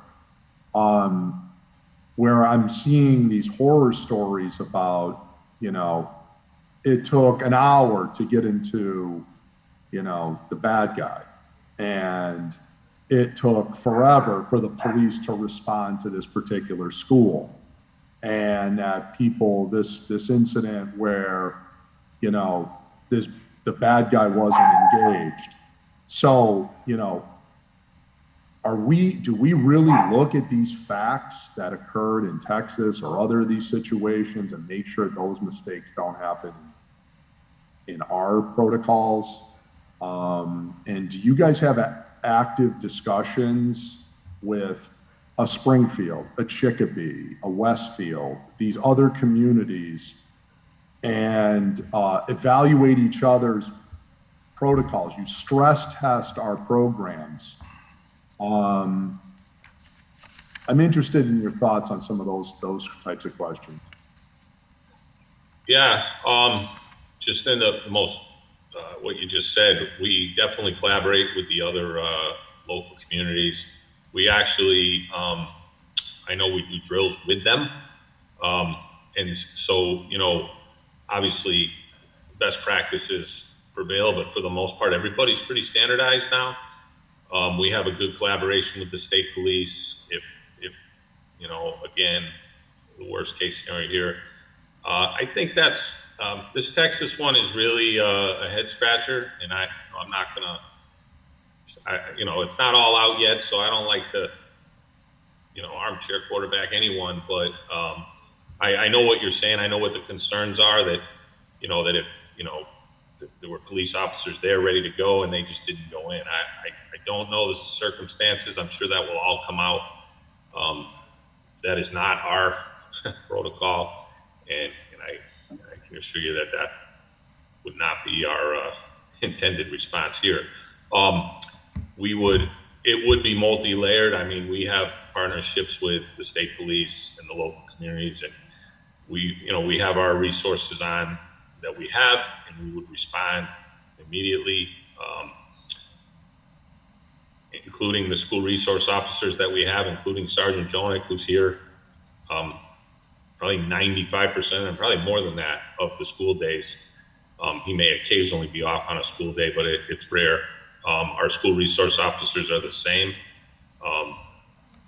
So we have those resources in place.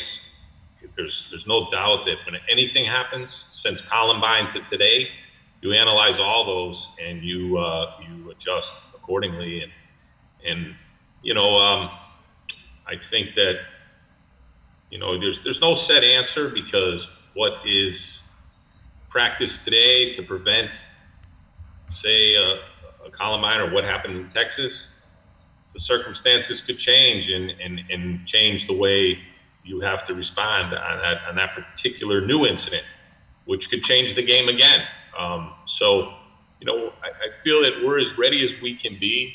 I like the idea that one of the best things we did was really get around to all the schools, standardizing everything, including the private schools, and not just, and I like any other buildings that come on board with that same sort of standard and want to, usually Sergeant Jonick will go to those locations, as he did at City Hall, and discuss it with people and how that can fit into the mold, because really, the more we can standardize this response, no matter where it is. I mean, we talk about active shooters at schools, but, you know, we also have a mall. We have other places that these things have happened, right? And so we want to make sure that our police are ready to respond to all of those. And I assure you that I feel pretty confident that the response from the Holyoke Police Department would be quick and efficient. Good. Do you feel, so you feel Holyoke has the resources in place to get the job done, to save as many people and to take out bad guys as soon as possible? I think that we 100% have the officers with the mindset to do that. I think that, you know, I don't like to get boxed into it. Do I have all the resources I need? Because I can always. Well, tell me what you do need. What are you missing? Well, yeah. I mean, there's some things that, you know, you can put on a wish list for you, but, you know, a lot of that stuff we can get from the state police, and we're ready with that. You know, I think we have come a long way. I think that, you know, I think one thing we're getting very soon here is we're getting new duty weapons, which are equipped with the ability to be more accurate when you shoot with a laser type shot. I mean, I know that doesn't sound like a big thing, but If you're the officer with that handgun going up against the guy with a long rifle, that laser sight is a big deal. And especially our school resource officers who don't walk around with long guns. We also have increased our long They guns have in all our cruisers. They have handguns on them though, right? In the schools? Oh yeah, 100%. Oh, yeah, good, okay. And we No. also, and it took a while because of COVID and stuff, but we do now have a long gun accessible to our officers in each of our cruisers. Oh, that's good. Oh yeah, 100%. We went away from a model of, one gun to one officer to using those guns in the cars so that no matter who's and all of the officers have been trained on them. So, God forbid that day comes, we're going to be able to respond with, well, at a minimum, 7 cars with 7 long guns, as well as more here at the station that can be deployed to multiple people. So that's another area that we have made a huge improvement on, and that's, fairly recent. So I feel pretty confident in our officers. The next thing we want to look at is potentially more equipment, put in the cars, shields and things of that nature. Yeah, body armor. Body armor, which we don't have, so. Then let's buy it. What, I mean, you have whatever resources you need. Like literally, I can't think of anything more important than I will leave a pothole unfilled to buy you whatever body armor you need. I mean, let's give us whatever you need and let's buy it, because like, so God forbid some nut goes into a grocery store or some nut goes into the mall or a school or whatever. You need whatever to take out bad guy. And, that's like, we owe you that. Like, we owe your officers that, right? We need you to be brave as hell. The thing that I get scared about, and nervous about is when I see, these reports, and again, I'm only going based as a civilian reading what I read. I'm seeing all these armed people who are trained and paid to go in and kill bad guy, and they seem to be not doing that. That I cannot, like, you guys are putting your lives on the line, right? Like, that's why we need you. And you uniquely can do that. And you guys are brave as hell, right? But our commitment to you is we need to give you everything you need to go take out crazy person and stop crazy person, right? So if there's anything you need, just let us know. Okay, sounds good. And so give us that list. The other thing I wanted to ask you about is how do you and Jeff feel about the internal safety controls in the schools in terms of like the locking doors and, there's a horn or there's an alarm that goes off and we start locking the doors down and exit plans out of these buildings and all of that. Like, do you think we've got that as good as it needs to be? Okay, so as I sit here, so I don't have to make them come online here, Jeff is whispering to me Sure, no all the answers. He mentions that part of the drill points out those deficiencies and they work with the school department to fix them, as far as the locks and the note takers make a punch list and tell them what needs to be taken care of, and then those things are, obviously to the school department that they handle those things. And one thing I've been in charge of the schools in the past as well as part of my duties, and one thing that I learned very early on with the drills, and we kind of stress this to wherever, the schools, a restaurant, it doesn't matter. What's really important with the drill is to focus on your area where you work, and you can have informal talk through drills all the time. You could ask yourselves right now in City Hall chambers, what are we going to do if A happens? And just do it. And then when these bigger drills come, all those little groups that have been practicing on their own, don't wait for us to come on the 1 day or 2 days when we're going to do the drill and evaluate. Take the time to just ask, just talk about it. And because when people, talk about it and it becomes, it's under stressful situations, people revert to their training. So if you talk about it and just say it over and over again in your head, when it happens, you don't have to think, it'll just happen and you'll do it. And we've noticed that in our drills that you can tell the difference between areas that have practiced and areas that haven't.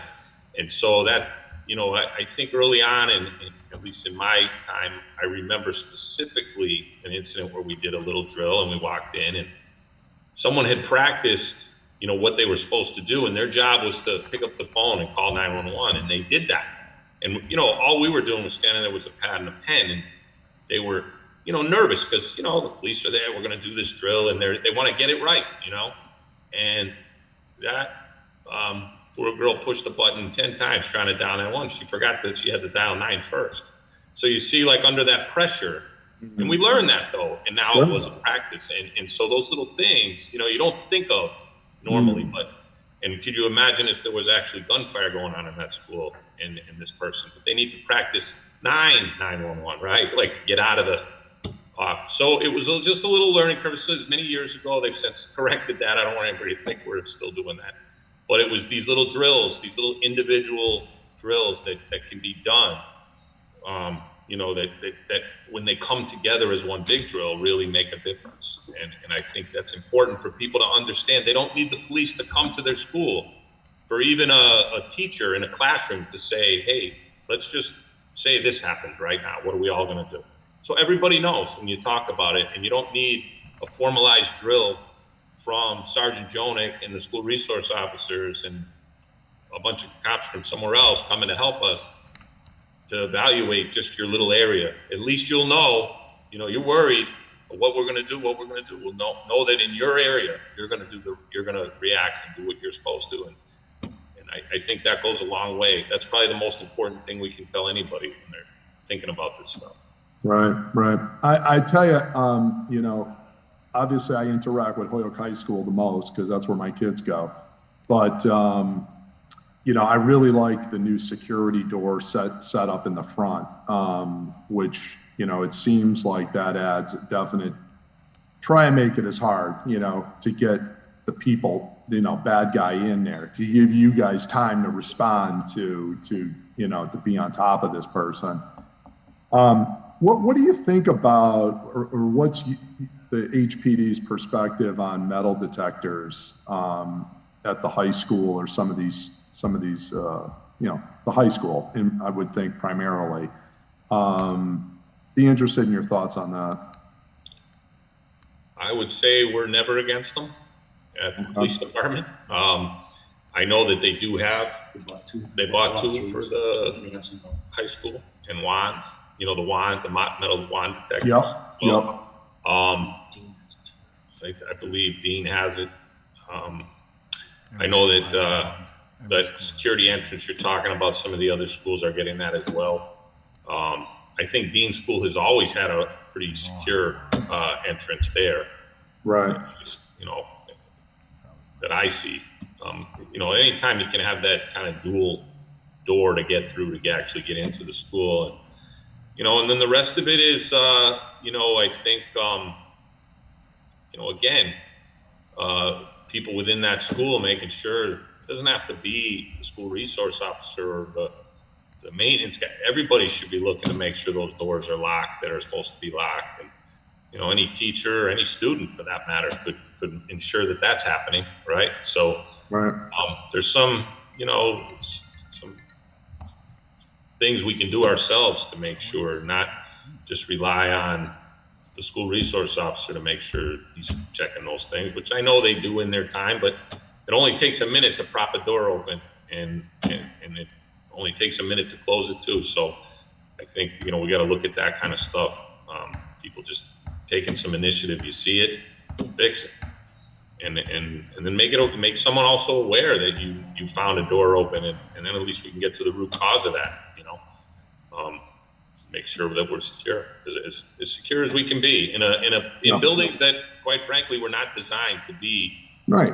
bunkers. They were designed to be open to the public and multiple entrances and all of that. So that's what you're dealing with.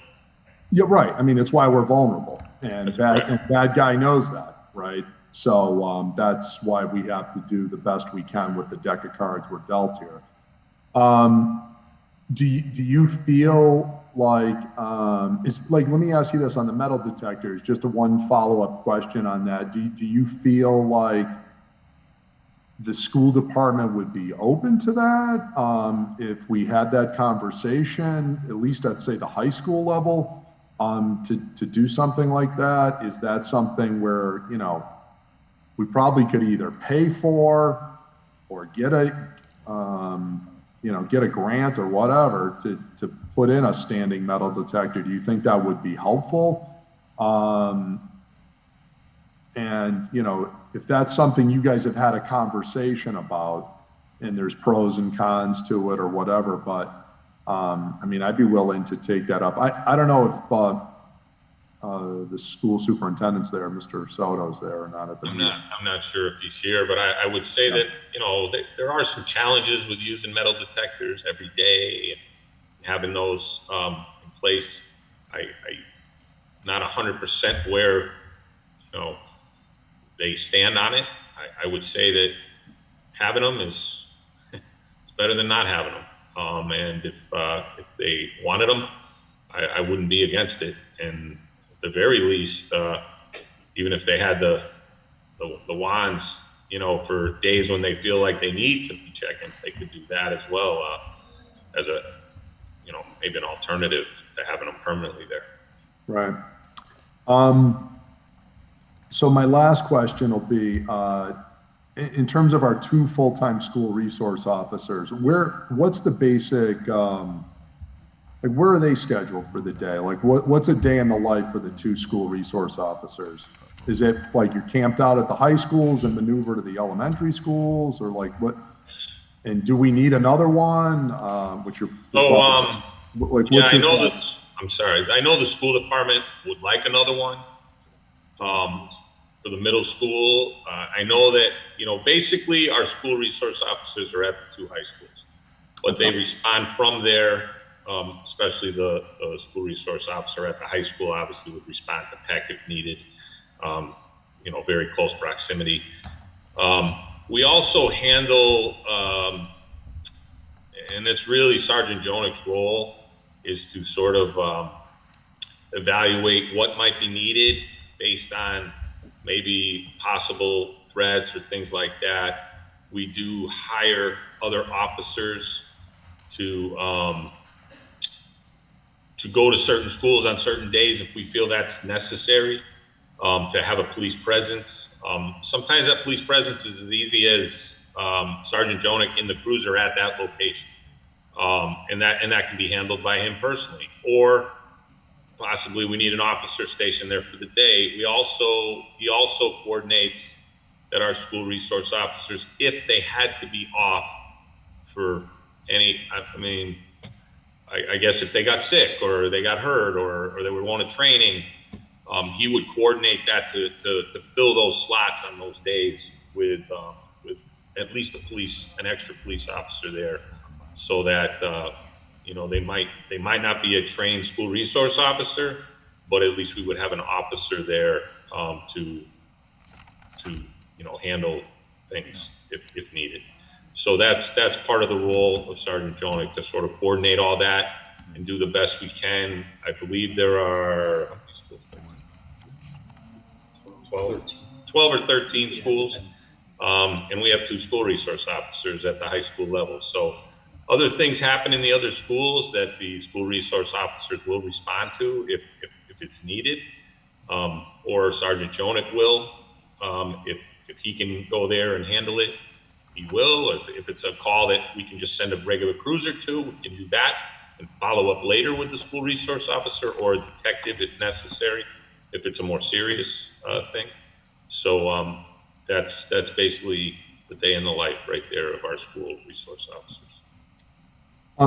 Actually, I'm sorry, I lied. I actually did have one more question. Do you guys track or keep statistics on people making these threats, students having, comes in with something that they, have a scary picture of them, doing something or making a threat, or are you tracking these type of incidents, either in the schools, towards the schools, bomb threats, things like that? Do you track those kind of statistics?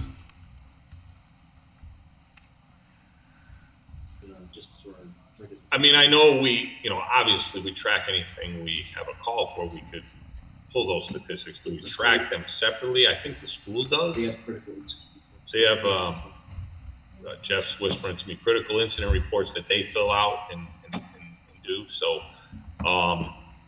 I think we certainly have a knowledge of what incidents we're dealing with. Sergeant Jonah for sure.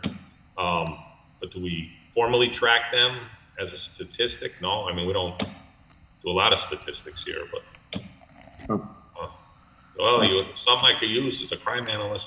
I know, you've asked. We can do it. You have asked. It was in your budget. Yeah. Okay. All right. Thank you so much, Chief, and obviously, and Jeff, Sergeant Jonah. I really appreciate your work in this area and the whole department. I'm not sure if Superintendent Soto's here. I'll pick up this conversation privately with him as well if he's not, and I feel a lot better about this conversation. So not surprised that you're prepared. Wildly important, obviously as a counselor, but as a father too. And these kids just, really are counting on us for our protection. All right. Thank you so much. You're welcome. Thank you.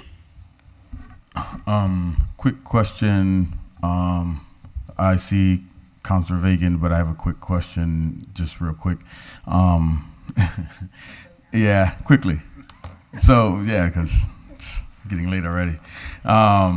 Anyways, so I just wanted to see what is being done or what mitigations are being, or what steps are being put in place to make sure that school resources officers are technically responding to crime and not discipline issues in the school, because disciplinary issues are more of a school thing versus criminal.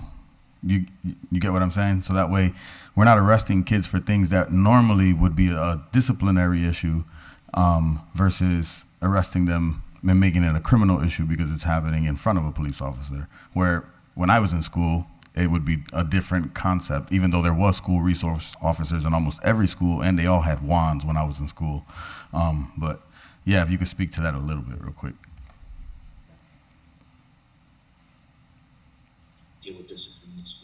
Yeah, there's an MOU with the school, and there's definitely a line that we don't cross. We let them handle their. Our school resource officers are very good about even reminding them that it's not a police issue, that we're not there to, police school violations, for lack of a better word. And I don't think we've had any issues with that per se with the schools. We help where they ask us to help, but there's certainly a line that we don't cross. And no, just asking what them more. Yeah, just asking what steps have been put in place just to make sure what trainings are being taken or anything like that. But if there's none off the top of your head right now that you know of, it's fine. It's cool. Yeah. The MOU pretty much spells it out what the. Yeah, that's just a memorandum of understanding. That's not necessarily training around how to mitigate situations and confrontational situations, or with regards to. Right, but it's part of the the SROs. It's part of their training and the MOU is. Well, understanding the MOU and how they fit into the school environment as a SRO. And what situations are not, really police issues, if they're administrative school issues, then we leave the school to those. We don't get involved in those. Thank you, Chief. Counselor Bacon? Thank you. I was just going to make a little joke, Chief, that Counselor Jourdain did a fine job asking you a number of questions, and I just wanted to thank you for giving us and the public a good detailed amount of information. I think it goes a long way to making people feel confident. Thank you. If I may. Counselor McGee. And I'll be quick. Just kidding. Quickly. Quickly I'll go.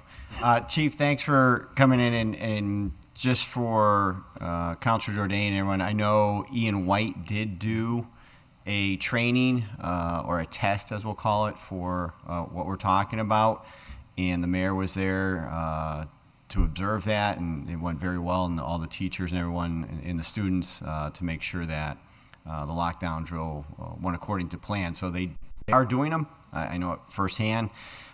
With regards to, Councilor Rivera's question on, discipline versus, where the police step in, I think that would be for Superintendent Soto to come in. The chief is right. They have an MOU.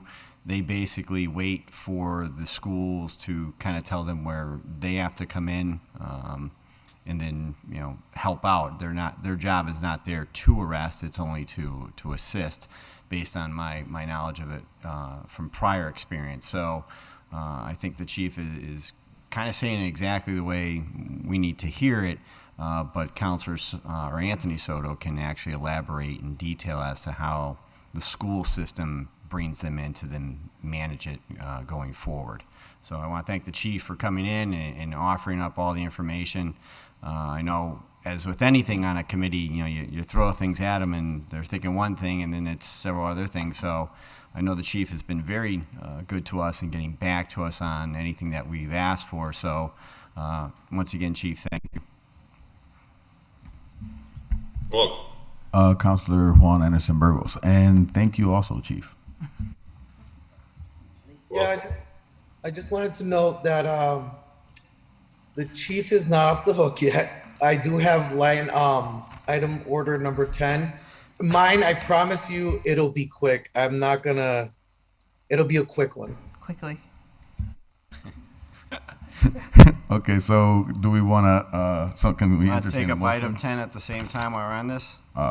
Sure, then. We could do that. Motion to take up item 10, right? Yep. Second. All in favor? All right.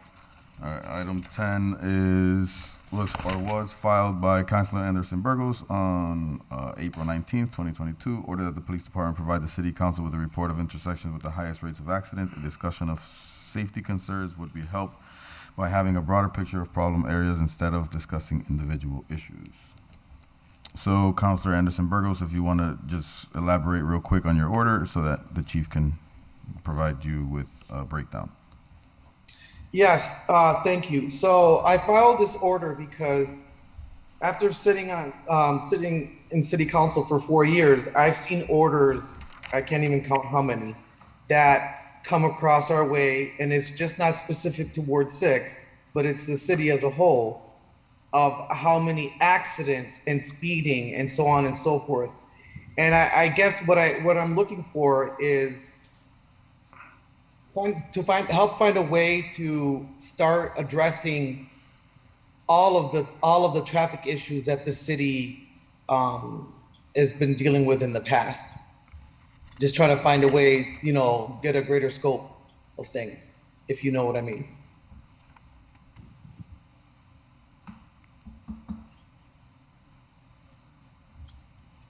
So Chief, if this helps, it's just basically the problematic intersections, streets that your officers are constantly at in regards to speeding or traffic issues, accidents and such. If that helps. Okay, yeah, not at all. And I want to thank you for saying something about this order, because if you didn't, I would have. I wanted to make sure we took it out of order too while I was here. I did send you did request those intersections, and I did send the results for the the top 6 areas from January of 18 through April of 22. I like to think everybody got it, but in those intersections, and so that you could have a general understanding. I don't think they're going to surprise anybody. I would say one of them that's mentioned is Lyman and Canal, and I would say a lot of those accidents might be trucks hitting underneath the bridge there. So that one might be a little skewed as far as it's still an accident, but it's not the accidents that you're pretty much referring to here. But the rest of those intersections are really just our main intersections here, and we do address those with our STEP grant. And the STEP grant, if you're not familiar with it, that one I do know the name of because we've had it for quite a while, and I'm very familiar with that. That grant is designed to impact areas that have the highest traffic accidents, and that not just, but also the time of day that those accidents happen. So the grant is designed to get traffic enforcement out there leading into these intersections, because where the accidents necessarily happen might not actually be where, you want to impact those areas. So that's what the grant is designed to do. So we do address it through that. I can talk briefly, as I have in the past, about what we're trying to do with traffic. And I just want to be clear, I am trying to do more with traffic as we go along here. I don't have a dedicated 24/7 traffic bureau, but I do have officers that are handling our traffic complaints, for lack of a better word of using for those, and coordinating that with the grants so that the grants can help also impact when they overlap, one of these major intersections, and one of the areas leading into that happens to also be an area of concern. We can address both at the same time, and try to, to impact as much as we can. I think my goal of trying to increase the number of officers we have is getting there. It's going to, again, take some time to get there. I just, I'm looking at other things, nothing concrete yet, but other ways to improve our traffic, enforcement. And one of the big things we have been using are the speed trailers, and those are helpful to help us with the data to keep doing that. And all of that combined is what we're going to do. I think it's important that people understand that, it makes, it sounds like I get a flavor that people are, why can't this officer just do more traffic? I think that the public, and we tried to get this message out there, whether it be through the Community Relations Board or just through informational sessions such as this, that, our cars that we have responding to calls will make traffic stops when something happens in front of them, but to dedicate them only to that is not feasible, because they have to respond to all the other calls they respond to. And you have to understand that doing traffic also ties that officer up for a period of time. That's not to say we can't address traffic and that we're not addressing traffic. We are. It's just not necessarily with those line cars that are responding to the calls for service that we are, hampered with on a daily basis. So I want to make sure that the public understands that we are doing traffic enforcement, whether it be through when we do have the time and ability and the extra body here or there to do traffic, yes, but more coupled so with the grants to try to get as much traffic enforcement out there as we can. I've appreciated the input from counselors who are getting the information from the people on the street saying, this is a problem, this is a problem. And we're trying to prioritize that, get traffic trailers there, get the data, and then patrol those areas with some enforcement. So that's our plan as it sits. As I get more officers, as I work on the restructuring and what we're doing here, I hope to add more to the traffic. And I hear the calls from the counselors and the public, and we're going to do the best we can with the resources we have. Chief, the speed trailer you're mentioning, is that on a, correct me if I'm wrong, is it on a rotating schedule, or is it a specific, does a counselor have to like reach out to you and say, please put it at this address? Or is there a schedule that you follow? Well, what we do is, we move it. We have multiple trailers, and we move them around based on the calls we get. It doesn't have to be just from a city councilor. We get complaints from private citizens as well, and we take those into account. I just feel that the public has a tendency to reach out to their counselor probably the most when they have what they perceive as an issue. And then, so that seems to be the pattern. That's not the only way we determine where they go. If for some reason, and I haven't seen this yet, but if you weren't calling me, we would prioritize those probably based on the other data I gave you as far as where we would place these speed trailers to help with the traffic flow. I have a follow-up question to the speed trailer. Shame on me for not knowing this, but the speed trailer, does it record the speeds? Does it provide that data to the police department on any given day, how many cars were speeding? Yeah, 100%. That's the whole purpose. We put them out there, and we put them out there for like about a week to capture that data. And it not only tells us the speeds, it tells us the trends, and it tells us the times, like the best time. In other words, when I talk about us, patrolling or doing traffic enforcement smarter, not harder, it's narrowing down that time frame. Instead of having me stick someone in a certain intersection for 8 hours and guessing and hoping that it's the right time and we're going to catch some speeders, that it's narrowing that window down for us. And there's certain times when the data will actually show that there's not actually a speeding problem. I know that's not probably a popular answer anybody wants to hear, because if you're that person that called the counselor, I guarantee you they did see someone speeding at a particular time, and they're adamant that it's a problem, but the data really doesn't lie. If it's not, and there's some all factored in. Obviously, I think all of us have driven by a speed trailer and your speed flashes, and it causes you to slow down a little if you were speeding. So they have a deterrent effect as well, but they're positioned in such a way too that we also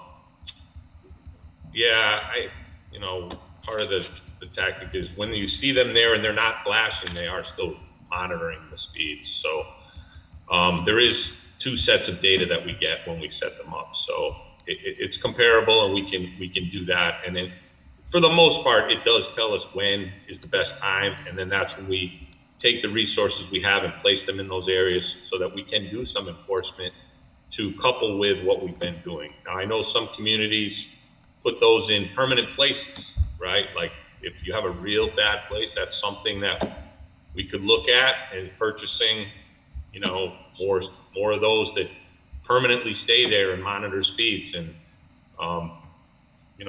if that's something the council wanted to think about, I've been thinking about it myself. So yeah. I think we need more of those, because it'll help, it'll keep the person that's speeding at bay, right? They'll be more cautious. So yeah, I agree, but they also in time can, I like personally, I would like to get more mobile ones, because I feel also that in time, I'm sure we all are aware of somewhere where there's one that's permanently there, and in time you kind of, you become numb to it a little bit. So it's possible that having it somewhere, it'll have an effect, and then that effect will wear off. And I think moving it for a while, putting some enforcement back, and then maybe bringing it back is a better. And plus, it gives us more options. I mean, I mean, I'm not opposed to a permanent one if the location, screams for it, but other than that, I like the mobile ones.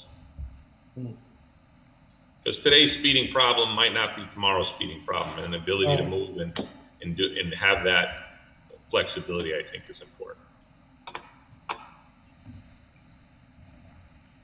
Looks like Jose has his, Yes, I was just waiting for you to finish to see if you were done yet. You all set, Juan? yeah. Thank you. Counselor Jose Maldonado Velez. Thank you, Mr. Chair. Thank you, Councilor Anderson Burgos. It's a quick question, and y'all were just talking about it. I don't know if you know off the top of your head, what is the difference in cost between like the mobile versus like putting up the, kind of post if you know it, if not, just you can get back to us. But I'm just wondering because I know, I agree with what you're saying, but I know for me, as far as like sometimes having a little reminder as how fast you're going, like it can be like end of the night, or sometimes I know with like the new EVs, you don't know how fast you're going. Sometimes it goes way too fast. So having those reminders throughout the city those permanent ones might have been not necessary to get people, tickets, but just as a reminder, and then also pair it with these mobile ones. So that's my question. What are the costs? I don't know if you know the answer, but if you can get back to us, that'd be great. Yeah, I'm not positive on the cost, but I can look into it. Thank you, Councilor Maldonado Velez. I just have one question. You stated that you guys receive a STEP grant for the traffic stuff? Yes. How long have we been receiving that grant? It doesn't have to be exact.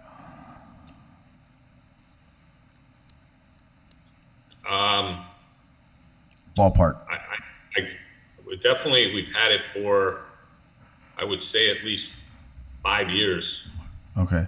So then, can you send the council members a copy of the data from the 5 years to now so that we can compare how much traffic mitigation has, or how much impact the grant has actually had on our traffic since we've received it for the last 5 years? Yeah, I can, because we have to do reports for that. Yeah. So yeah, we can put something together and get it over. Thank you, Chief. I think you're all set. All right, so make a motion that 8 and 10 are complied with. Second. All in favor? Aye. But Wait. hold on a second. Yeah. I think I heard Juan say something. What was that? You did, because I was gonna say that to table 10 until we get all that information, and then we can, come back to this. Sure. Okay. So 8 is I complied with. asked for this information, but we haven't really gone over it, and Okay. there's more information being asked for. So I think it would be a good time for us to, That makes sense. We can do that. revisit this instead of making another or filing another order. Right. Can I just ask that all the counselors get the report on the intersection? Yeah. Okay. Yes, but I just now- wanna I don't need to redo that, right? No, we No, got that. no, just the other portion that is real. Counselor, Rivera asked for. Oh, for the last We 5 don't years. all have the report. Yeah. So 8 complied with. 8 complied with. All in favor? Aye. Okay. 10 to table. Second. Okay. All in favor? Aye. 8 was complied with, and item 10 has been tabled for a further date. Any? Back to item 3. There we Move go. from the table. Jeez, let's go. Second.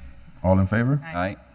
Item 3 was filed by both Councilors Vacan and Anderson Burgos on June 7th, 2022, that any gates at our local parks be closed and secured at closing time to reduce unauthorized access and vandalism. A constituent reported vandalism at Community Field.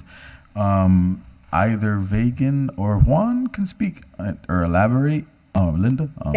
Whichever. Thank you, Councilor Rivera. And I see that we have Tom Reynolds here with us Yes. tonight. Thank you, Tom, for being here. You've been everywhere lately. You're very welcome. It's good to be here. I only filed it because I was actually at the dentist and one of my constituents works there and brought it to my attention. And so I wasn't sure what was going on with it, but it seemed that there wasn't necessarily, or maybe there was, but I didn't know, a protocol on closure at the end of the day. And because we have so many parks, it just seemed like it might be worthwhile to take whatever steps we can if there is a gate. Thanks. Yeah, absolutely. I just know at Community Field, this was filed before I even stepped in the position. I gathered the information that the lock was cut off that gate off the top of Ridgewood Avenue. Oh. And that's, I think, believe how maybe the vandalism was happening. I know we put a lock back on. Someone had took pictures and sent it on to a counselor I don't know, just to prove that safety protocol was taken care of. Oh, great. I do know at Community Field that gate on the top of Ridgewood stays locked all the way through the year, from November to February, March. I believe it's taken off for plowing detail, and then through the summer it should be locked as far as I know. The main gate, as people come in or out towards Cherry Hill, is closed. We have staff that are working there, and when they leave the park for the night at dusk, from what I know, they lock it up. So cars can't get in there. You can walk around the gates, but I mean, there's no vehicles, traffic that can get in there. Right. And so just out of curiosity, do a number of I know at least some of the other parks have gates as well. Is it sort of a standard thing that they're secured at night at the end of each day? As far as I know Community Field will be staffed. I'm not sure of all the parks that have a gate. Right. Are staffed, you know what I mean, like Mayor Field or Springdale that maybe not have a staff on. Maybe there, but I know when we're doing our rounds and stuff with field lining and mowing and stuff like that, when our parks personnel leave, that they're locked up as far as I know. It's something I can look into and hop out on myself and see when and what and who's where, and make sure that those gates are locked if possible. All right. Well, thank you so much. I know you're just getting around to everything, so a lot of parks on the list, right? Linda, Thank you. Councilor Vagan, I want to say thank you for filing this order too. This is something when I was the chair for Parks and Recs that came up a lot, and the same thing was explained to me when I was the chair that the gate is closed through the summer and fall, spring months, but during the winter it's open. Because of plowing and other issues. So constituents that live nearby, they would, when I was on the Parks and Recs Commission, they would call me up and say, hey, listen, there's a lot of activity happening at night. I would hear loud music, screaming, all the other stuff doesn't even allow me to sleep sometimes. So I appreciate you filing this order and Juan as well, so that we can at least give the public some information as to what and why sometimes the gates are open at night when they are. Councilor McGee. Yeah, to elaborate on this, and the council did approve it because I filed a separate order from this of getting more cameras installed up on Community Field. It really was the Harper Park was vandalized. The top of the tree, the play tree there was ripped off, and some other stuff was vandalized as well. When that park was originally designed, we only had 3 cameras to be installed. I do believe with the cell tower money that it comes in to help support, 1, the staffing, but 2, they should be looking into, because it was approved by us, installing new cameras to better secure the area. Mr. Reynolds is right. You open up the gate for plowing, because when it comes up the hill, you got to push the snow right into, you just can't turn the plow around on top of the hill. So I don't think it's so much the gate as an issue, but more of, if kids want to walk in at night, what can we do to secure the spot? The same will be for Scott's Tower when we ultimately get to phase 2 and really start to rehab that. What can we do to make sure at night, when you're not patrolling it 24/7, whether there's gates or not, how to protect the area? And I do believe the cameras are one of the ways to try and do that and deter the vandalism that we're starting to see. I know when the park originally opened up, those cameras were working, and we did catch a few people doing some stuff to the brand new playscape, and then it kind of went away. So we have to get back to something of that nature. Yeah, Councilor McGee, with the cameras, eyes in the sky are always going to be, a big help there. It may not be the solution, it may be after the fact stuff, but we at least maybe see maybe trends or, possibility, maybe see a vehicle or a number or an individual that we may notice, and it helps with that. I mean, it kills me to see that we have these memorials in the playground with Harper's Haven and the money put into the new park, and, you got people up there just, with disregard for other people's property, so it's definitely something we're looking into, whether those cameras are working well. We got to upgrade, maybe put something in the woods area, like a trail cam, to see. I'm all for trying to keep that place, and any park that we have, money invested in as a city, is to keep it clean and keep the stuff that we have as long as we possibly can. Right. Appreciate it. Thank you, Councilor McGee. And Councilor Juan Anderson Burgos. Yeah, so my constituent that lives literally at the edge Yes, she does. of Ridgewood, she has been harassed, and I've seen video of this harassment. Trucks shining lights into her house, beaming lights into her house, honking the horn. And from what I gather and what I recall is my last conversation with the former Parks and Rec director, Terry Shepard, was that there were already cameras that were purchased, they weren't installed yet. Am I incorrect to say that? Because that's, to my recollection, that's what I remember hearing her say. Councilor Burgos, as far as I know, there's a few cameras up there. I'm trying to dig in to see how they work, and where the feed's actually going to. Do we have a constant monitor? Is it being recorded? And that's stuff that I'm trying to dig into in the first couple of weeks here. As I saw the vandalization of Harper's Haven on social media and stuff like that.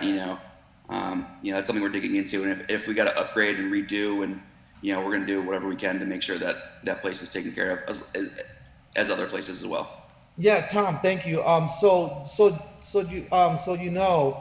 the cameras that are currently installed, those are older cameras. And so when I spoke with Terry, she told me that they were getting their hands on brand new cameras, and I could have sworn that last conversation I had with her that these cameras were purchased and that she was waiting for them to be installed, and that conversation was being had between her and our former DPW director, Michael McManus, who is no longer with us. So I don't know where that fell.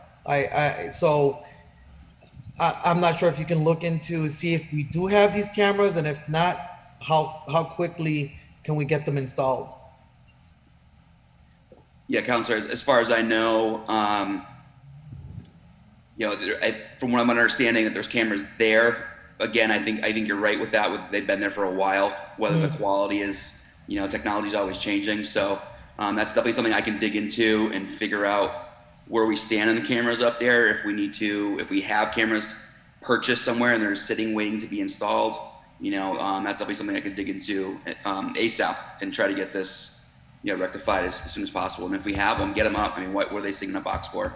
Right. If not, that's something, we look into, and if they weren't purchased, purchase them, get them up there and get them installed, because, it's summertime, and I'm not saying that winter's not a time for vandalism at night and stuff, but, it's later, and it's nicer, and you got more people walking about. So, it's definitely a high priority on our list to keep what we have up there in good condition.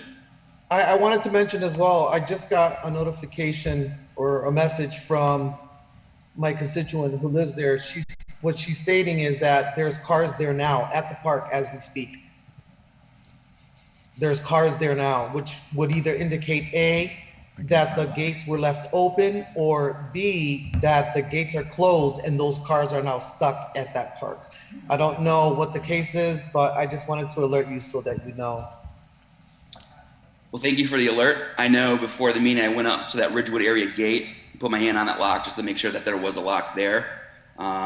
You know, I can relay a call on to our Parks Department and see, you know, our personnel and see what the deal is. Hopefully someone was not locked in there, you know. So I'll look into that right now as soon as we're done with this. And, you know, if I have to drive up there and check it out myself, I will. Tom, thank you so much. I really appreciate you, and I'm glad that you're on board. Thanks, Councilor Burgos. I appreciate it. And like I said, when I figure out the bottom line with the cameras, you know, I'll definitely let you all know and let you know where we stand. Sure. In terms of the cars up there right now, I got a little work to do right now for tonight. I thought I was done, but Yeah, no, I'm so sorry. no, it's all good. You know, it's an issue that needs to be addressed. It should be locked, whether it's didn't get locked or someone got around it. You know, or unfortunately, if anyone got stuck in it, that's not where we want to be. So, thank you for bringing that to my attention. Thank you so much. Thank you, Councilor Burgos, and thank you, Mr. Reynolds. Real quick, I don't ever remember voting on getting cameras on the on Parks and Recs Commission, but if they have them, that would be awesome, so we could install them. Oh, I think Councilor Bacon has a comment. Thank you, Mr. Chairman. I'm just understanding that our fire chief is in the chambers. Yes. And that maybe he wanted to say something about this order. I'm not sure. I was invited to the meeting for this order. Okay. I'm not sure what they needed on it, Counselor. I was invited to come for this order. So I think the invitation is because when I was, again, on the commission, some of the explanation to me on leaving the gate open is emergency hazards, like for fire department, but I never got the clear understanding. As long as we have access, I mean, there's a couple different ways they can lock it where we have access. One of them, I don't know if they use a chain up there or not. If they do, or if they have the pin style. There's a couple different locks that those gates have, depending. If they're using a chain, we also have like our company Knox makes like a padlock that works like the boxes we have on the buildings. Okay, I get what that you can put, but the padlock itself works with the key we have for all of those, so they can kind of like daisy chain that together with their padlock, and we can just access it. If not, if they don't do that, we can just cut a link on the chain and get in. The ones that do pose a problem, if we can't get the key for it, is the style with the pin. Okay. You can't even get bolt cutters up into there. A lot of times, that's the style they have up at Mount Tom. Yep. That becomes a real challenge to try to get. Issues So for it all emergencies. depends on the kind of lock they have on the gate. Most times, it's not an issue though. Okay, so Tom, is there a way you could possibly connect with the fire chief to make sure that we have a lock that makes sense for them too, as well, for access, for emergency issues?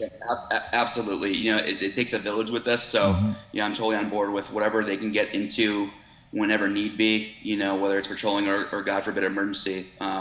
You know, we can figure that out. I know that the gate by Ridgewood Ave is a pin that drops down with a chain and a padlock on the underside. So you could cut the padlock if need be and pull that pin out. The front gate, I'm not sure. You know, that's something I have to look into, and totally on board to figure out what we can do to make those gates accessible for the personnel that needs to be in there. That style, that pin style is one I'm talking about. So I guess at the minimum, we would just need keys. Yeah. So if you could get keys to us for those locks, if you do end up to the point where someone cuts a lock somehow, we just need a key again. So whenever you get the new one. But yeah, I mean, if that's the way it is, there is no option for like one of our styles, because then they couldn't open the gate because only the fire department has a key to that style lock. So if you're gonna put, if that is the case, as long as we get a key for it and we can get it on the apparatus to respond there, it's That makes should not sense. be an issue at all locking That's those perfect. gates. All right. That's not a problem. Okay. So I'll leave that on y'all to Great. figure out. Just send me an email tomorrow. Go ahead, Councilor Bacon. And Mr. Chairman, if I may, I just want to say to the chief and Tom, I would have objected to all the out of order orders if I knew you had both been sitting here since 6:30. I tell you the number truth. 3. I would But have anyway. been on the same wave too. To be honest, I didn't think the chief was here for this Thank you. particular one. Thank you for your patience, both of No you. problem at all. Thanks. Yeah. You guys have a good night. Have a good night also. So Thank you. this has been complied with?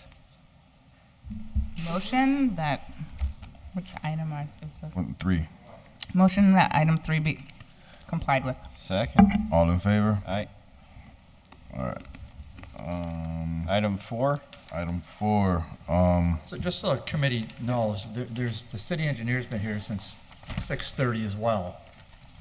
So, What do we have for the engineer? All the rest of them, pretty much. well, All right, so we're on. There's a method to the Well madness. done. It sucks that Thank it's you. long, but You all. Hi. So, Yeah, I've got 4. Let's see. I can talk to 4, 5, 6, 7, 11, and then 15 through 19. so we want to just all right, so take take up as a package 4, 5, 6, 7, 11, and then 15 through 19. Yes. Second. All in favor? All right. So Okay, some of these need to be tabled. yeah, that's fine. Yeah, okay. Let me do a quick reading of them, and then Absolutely. so motion for abbreviated reading, please. Second. Motion for abbreviated reading. You have to read it all. all in favor. Aye. Abbreviated reading. What does that mean? Just say number 5. 4. Number Same. 5, McGee, DPW engineer, committee Yeah. for tree removal. So four. Go ahead. What was that again? All right, so 4. I mean, y'all want to do this? It's gonna take longer because I don't really know that way yet. So No, that's what happens. So 4 is order that the public health and DPW identify owners of property on Lyman Street, Summer Street. 5 That's pretty much what I was gonna. is that the engineer, public safety address the Princeton Street tree removal. 6 is DPW engineer, mayor looking to remove one of the half double sidewalks on Wilcock and Congress Ave. 7 is DPW mayor locate public space where trash and recycling receptacles can be placed. 11 is from myself, the legal department review the issue at 5 Fairfield Ave. 14. I got it. No, Okay, 14 is vacant. Traffic flow on Kane and Vermont Street be evaluated to reduce congestion during pickup and drop-off times at McMahon School. That's and- actually not one of the one. That would be the school. Yeah, he Skip to 15. Oh, 15, my bad. Yeah, no, it's okay. Don't worry about it. So then that's one we got left. So at 15, city engineer present a plan to City Council Public Safety Committee to improve Lower Whiting Farm Road for the following conditions, and then we'll go over it later.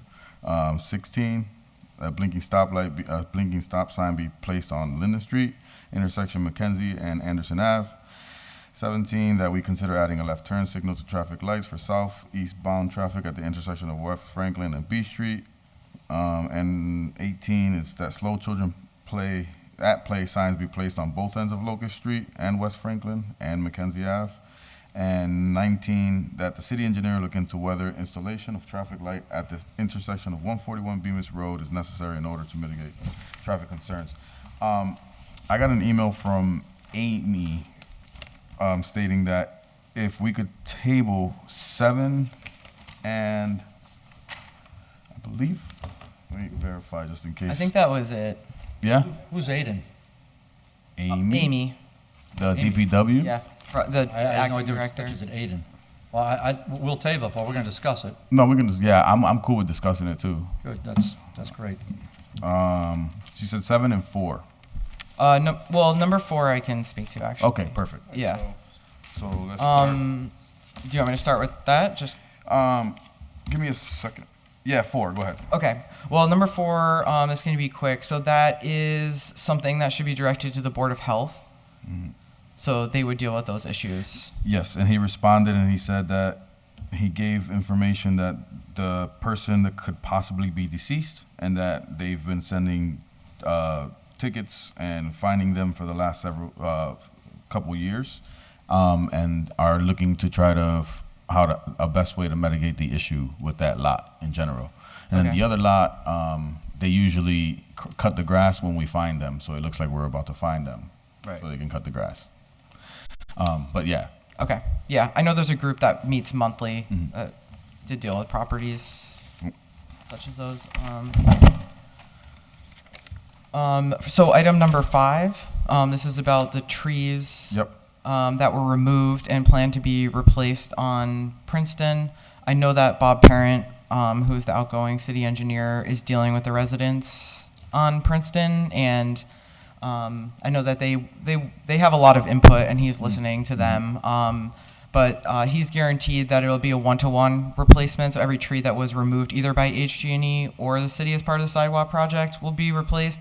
He's trying to go beyond that and plant more, but the tree belt is very narrow. So it's becoming kind of expensive because there's a special soil that needs to be put in so that the tree roots can actually get survive under the sidewalk. So that's where that stands. That should be resolved. I believe there's a meeting with the residents in about a week and a half or 2 weeks. Okay. So that should be resolved within several weeks. I don't know if you want to leave it on, or you could table it until it's resolved, I suppose. I think that I'd leave that up to Mr. McGee. That's fine. I know he's been working on it, so it'll be complied with. Okay. Okay. Item 6. Item 6. Okay, item 6.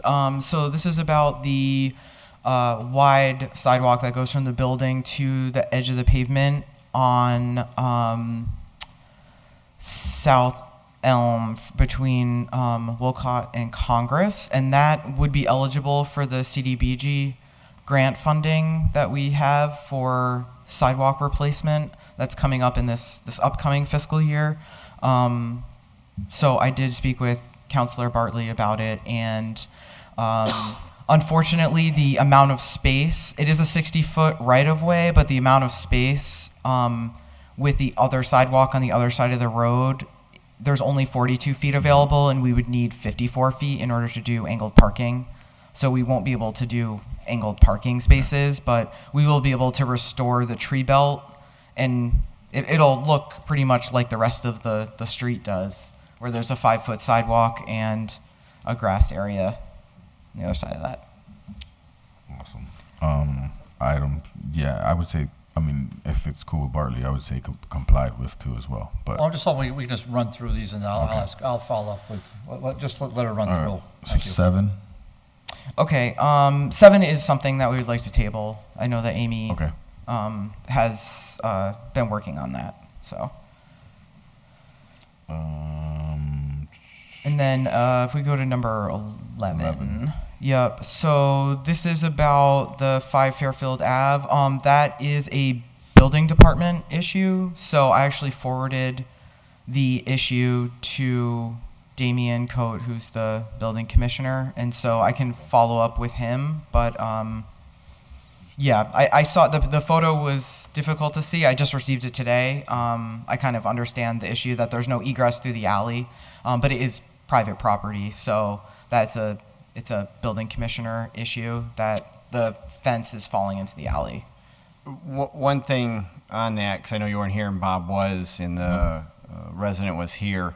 The alleyway itself, because of the trucks going in and out, whether it's DPW or whoever, has really, created an uneven way, and that's kind of way it's led people to hit the fence several times because it's so uneven. I see. Bob said on the entranceway at Fairfield, he was looking to see if they could just dump dirt and kind of level it again, and then deal with DPW having to fix her fence, because he admitted that they did hit it. Okay. So that's where that one was left, and we left it here tabled to get was it going to be done? And Bob said they would look into getting it done, but they also want legal to make sure that they weren't crossing over anything in a sense of. Okay, yeah, I mean, that would be, was he talking about just doing Just the essentially front the part? throw of the intersection on the public right-of-way, or actually going into the alley? So when you come up Fairfield and you turn, it is like a little entranceway to the alleyway. That first, I'll call it first 20, 30 feet is where you see it's really bad. And he said, potentially they could put dirt in there and kind of level it again. And then going forward, it is private property. They can't do much more. But then address it, because that way he agreed that that's what's caused cars to veer towards her fence and hit it again. So if he level it out, just that small section, that would probably help.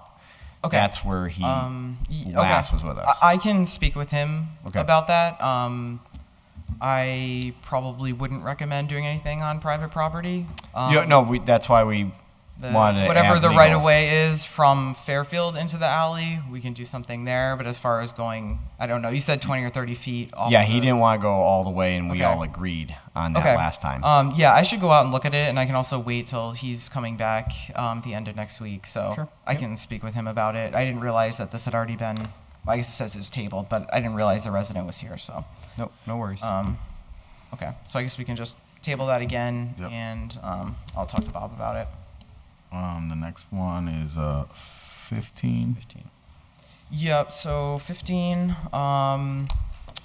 this is regarding Whiting Farms Road and the restricted left-hand turns both in and out of the former Kmart shopping plaza. I do recommend we table this. I'd like to go out and look at the, I mean, I'm familiar with the site, but I'd like to go out with Councilor Bartley, hear his concerns. I know this is I only had today to really look at this area, but this is a pretty complicated situation with, I understand when Zaire was in there before Kmart, that there was a mitigation escrow fund that was used to put these traffic mitigation measures in, and I think this is a very high crash intersection.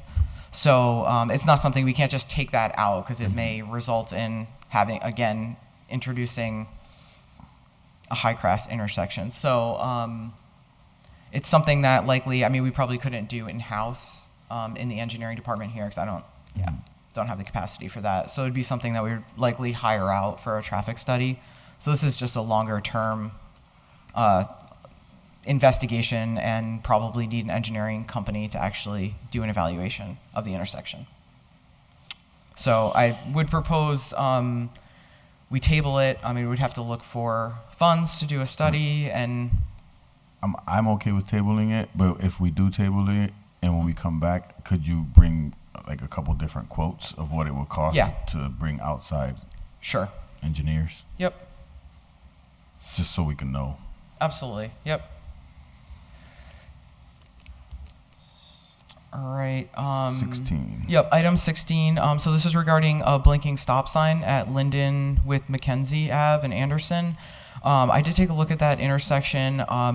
It's under, I mean, you can ask to have a flashing stop sign. That's fine. There's no quantitative measure for requiring that to go in as far as like traffic counts or anything like number of accidents or anything like that.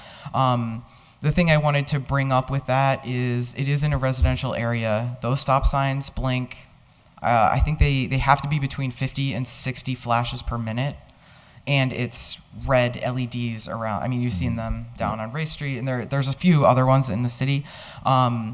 Just thinking about putting those in a residential area, that it could be a nuisance. And I've had complaints, in the former municipality I used to work in with, flashing speed signs and stuff like that. So it's something to think about. I don't know if that would change, the residents' desire to have this, thinking about having red lights going off all the time. The other thing to possibly think about is sight distances at the intersection. I should probably drive down there, but it did look like there was some vegetation close to the road. So that could be something that also, if people aren't seeing the intersection and there's vegetation obstructing either the stop sign or the fact that there's an intersection. So, yeah, I don't know. Was this 17. Juan? That was 16. I don't know if he wants to comment on. Yeah, I can comment. I can comment real quick. So yeah, this is literally like right around the corner from my house, and you're right. There is vegetation, a lot of vegetation. You really can't see the stop sign, so people are rolling right through the stop sign. And when I'm coming off of Locust, making my way through Mackenzie to pull out onto Beach, I'm always cautious because I nearly get hit.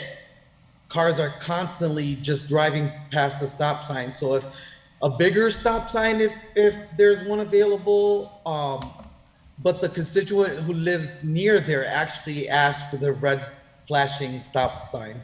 That's why I put in that order. Okay. Thank you, Chris.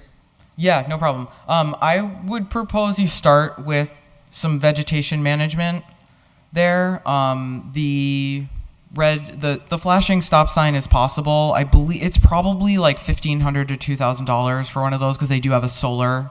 It's not wired in; it's a solar unit. So I don't know if we want to also table this and possibly. I'm not sure if it's where if the trees and bushes are on private property or whatever, but possibly we could work together and either have the city trim the trees, or you could have the residents suggest to the residents to trim the trees. Chris, for your reference, it's on a tree belt, so it's city property. Okay. Okay. Yeah, let me talk to the tree warden about something that can be done there. So I guess if we could table this and possibly try the vegetation management. Yeah. First. I'll go with that. Okay. Yeah. Just a quick comment. To be honest, it doesn't need to be tabled. It can be complied with as long as the vegetation is taken care of. And since you mentioned vegetation, I'm thinking that it would be harder for the solar panels to get even light if the tree is blocking it from getting any solar. That's true. Yes. So vegetation cut is much better, and it would probably be more beneficial and cost wisely.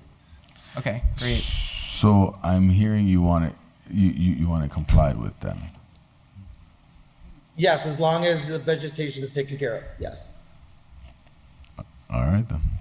Item 17. Okay, 17. So this is about the intersection of West Franklin Beach and Resnick. Obviously, there was a fatality at this intersection. It's a known dangerous intersection. I believe it is on Pioneer Valley's top 100 crash list or one of those. But it's on the state tip for fiscal year 2027. There's been 3 concept designs already prepared. This is a Mass DOT project, so they're doing all of the project management, and they've hired the engineer. So it's Fuss and O'Neill, and they did provide already a concept design report with, I believe it's 3 or 4 alternatives, and there's dedicated left-hand turn protected lefts for all of the approaches in that intersection in their designs. One of them's a rotary, but that's very unlikely to happen. All of the other alternatives do have protected lefts, so and there's $5 million in the set aside in the tip for this project, but it's going to be, that's 2027, so so I think there's, a professional engineering company and Mass DOT are planning to reconstruct this intersection. So I think this could probably complied get with. complied with. Okay. All right. Thanks. There, I think. Thanks. 18. Okay, 18. So the children at play signs, those are no longer recommended under the MUTCD. There's a couple of different issues with them. One is that it's slow children at play. That's why Bendito. I wasn't going to bring that up, but that the hazard, it's not really a stationary hazard. There could be children or there could not be children. People get desensitized to the sign. It makes children or their parents or caregivers feel that it could be safe to play in the road when it's not. So it's no longer a standard sign, so I wouldn't recommend putting those up. The only signs that I believe they still have the playground sign.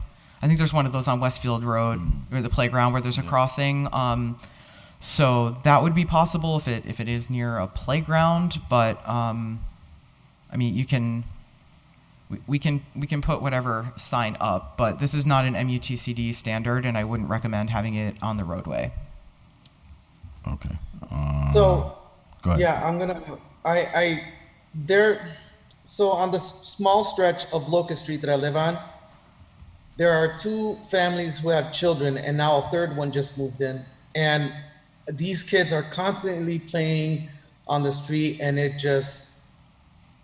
scares me to see them play when cars fly through my short end of Locust. It's just, I always get stressed out, and I can't imagine that the parents of these children are not doing the same. So if this is what I'm hearing, that they're not suggesting these anymore because it leads to false, safety, then I need to hear is a game plan. If they're saying that that's not going to work, then what will work? We have to find something that's going to keep these children safe, Yep. Some of the things you can do, you can slow down in traffic by potentially narrowing the road, making sure that there's good visibility along both sides of the streets. We could put up speed limit signs, so that's something that can remind drivers that there is a speed limit. I mean, it's probably 25 miles per hour on that street. There is, I believe, a pedestrian sign or a share the road sign that can go up. Those are MUTCD compliant. So those are kind of some alternatives. We have we have the raised crosswalk grant. So I'm not familiar with this exact intersection. I know the area, but I don't know where Locust comes in. But a raised crosswalk could be something that could slow traffic either coming into the street or leaving the street, when they see it, leaving the street. Speed humps.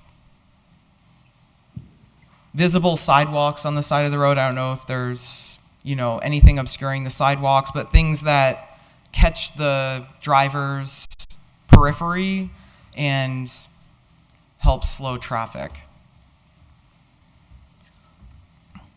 So I don't know if that's helpful. There's, unfortunately, the slow children sign, there were studies done that show that they aren't actually effective. So it's probably not a good solution, but there's some other ones. If you want to table this, I can think of some alternatives to those signs. Yes. I mentioned some of them, but I haven't been down to actually look at the area myself. So yeah, if I could have till next meeting to actually look at the area, I might have some better suggestions. Yeah, Chris, feel free to reach out to me, and I can meet you right outside my house. Okay. Thank you so much. I appreciate you. Yep. 19. So 19. Okay, so this is the intersection of 141 and Bemis.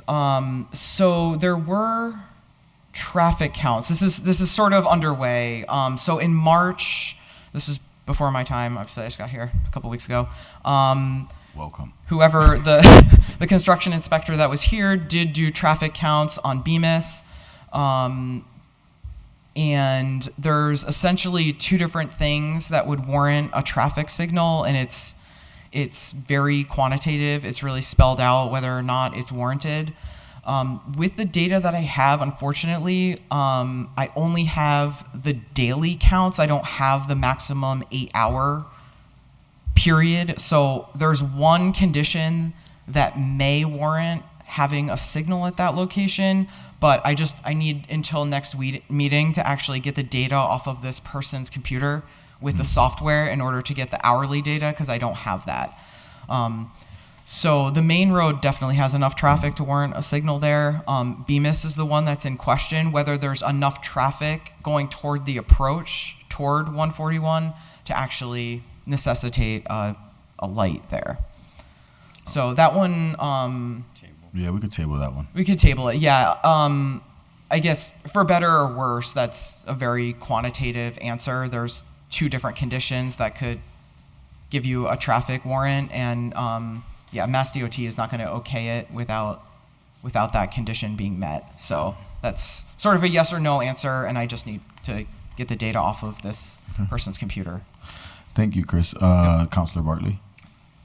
Yeah, thank you. I'm going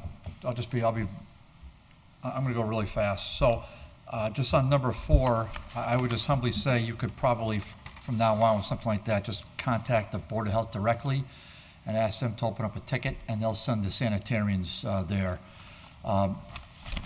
Just as FYI for what that's worth.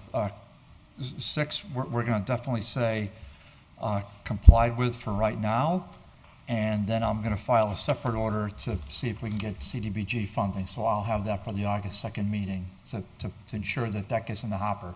Okay, so that's good news for that kind of work. I'm very excited to see some of the changes and the potential changes. Number 7, I'm truly unclear as to why we don't have anything other than just a request to table. I'm a little dumbfounded why we have absolutely nothing whatsoever.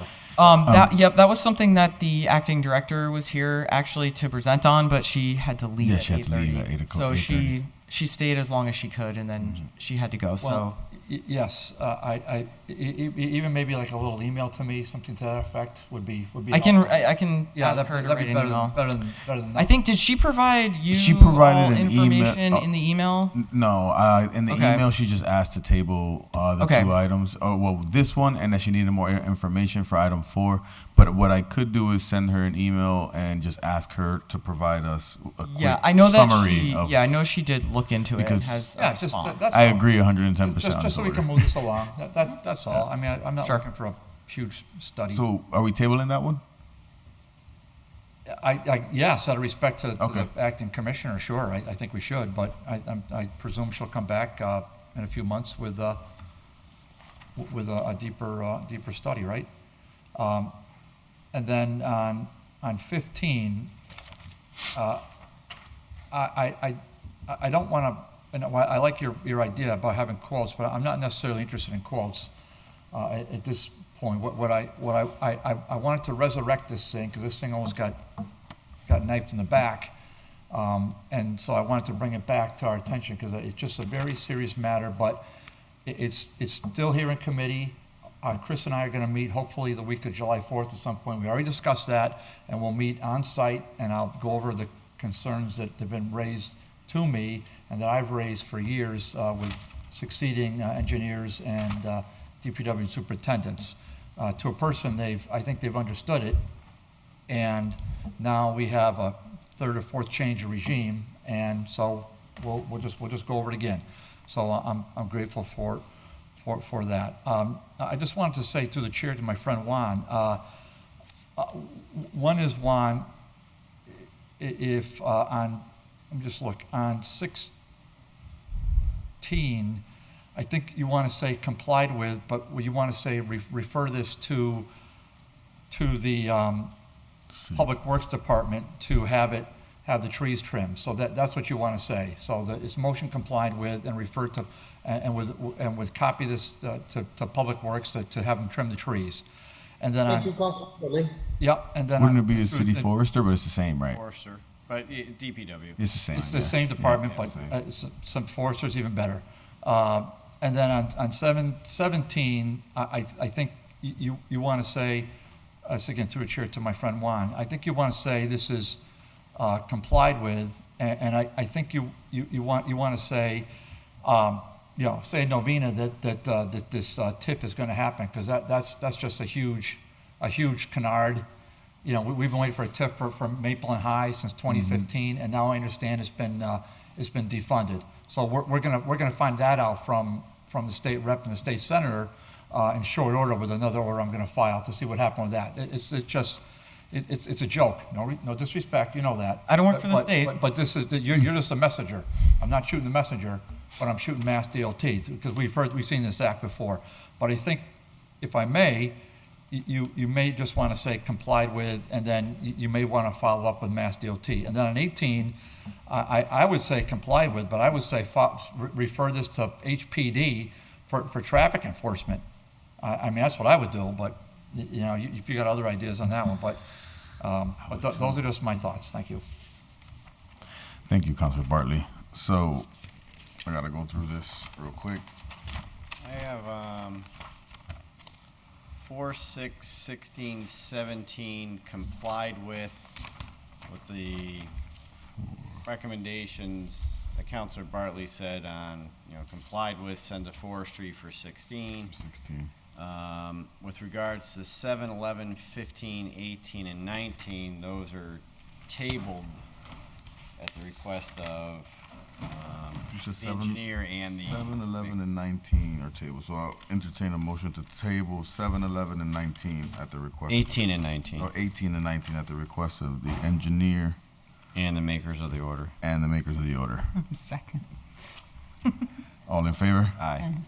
And then items 4, 6, 16, and 17. 6, 16, and 17. Complied with. Complied with, and 17 is complied with, and with a copy to the Mass DOT, and then the other one is 16 is copied the to forestry. City Forester. Yeah. How do you second all that? I'd like to second all that. You say second. All in favor? Aye. That's a bang. Aye. And then there's one last order left. which is 14, go to item 14. Which would be tabled, or entertain a table, because that's for the school So- department. All right, well, first to Counselor Vacan, so she can. Oh, go ahead. Yeah, my bad. Councilor Vacan, so you can speak on the matter. I'm sorry, because I understood that this is going to be a school matter, so, and there's nobody here present right now, but go ahead, Linda. Well, so I'm a little confused about that because I think we'd need the engineer for the traffic flow part. Because the part of the safety issue is that when all the cars are lined up on one side going all the way up onto Vermont, that it's creating a situation where emergency vehicles wouldn't be able to get up and down Kane. But so that's one piece of it. And then the other piece of it was a question of, could somehow the cars be rerouted? But I've been up in that area a lot, and it's not clear to me how that would work either. And then the third question that is definitely particular to the schools, and particularly with the reorganization that they're doing, is because part of the reason the cars are backed up so much is that they have to leave room for the buses to be able to get in. And so that is definitely a school question. Will the 6th to 8th graders be going somewhere else now? And Is this maybe McMahon? there will be fewer buses there. So that aspect, I think, would definitely be the schools. But the really constituent concern is the safety and being able to get up and down the street at that period of time where it's jammed up for, I don't know, half hour to an hour, I guess, each day on either end of the day, maybe more at the end when they're picking up the kids. So anyway, I filed it because of the resident concerns. So I am familiar with a little bit of the 6th to 8th grade conversation. If it's at McMahon, I am under the belief that it ends. I think this year they are going to K to 5, and there will no longer be the 6th to 8th grade model at that particular school. So that will help mitigate some of the traffic. But with regards to the buses, I believe that eliminating some of the buses would be something a little more difficult because it's based on zoning where the kids live, and a lot of the kids that go to McMahon don't actually live nearby McMahon. So, and it's the same problem with Ian White, and Sullivan School, where there's a lot of kids that don't live right next to the school. Like, I think Donahue School is a perfect example. They have kids down by my house, and I live off of Laurel. More than likely, they're gonna probably need to bus if it's a certain radius. I think it's 2 miles or something like that. Right. It's just over at Donahue, it's a lot easier, there's to get off the road and you're not in the neighborhoods.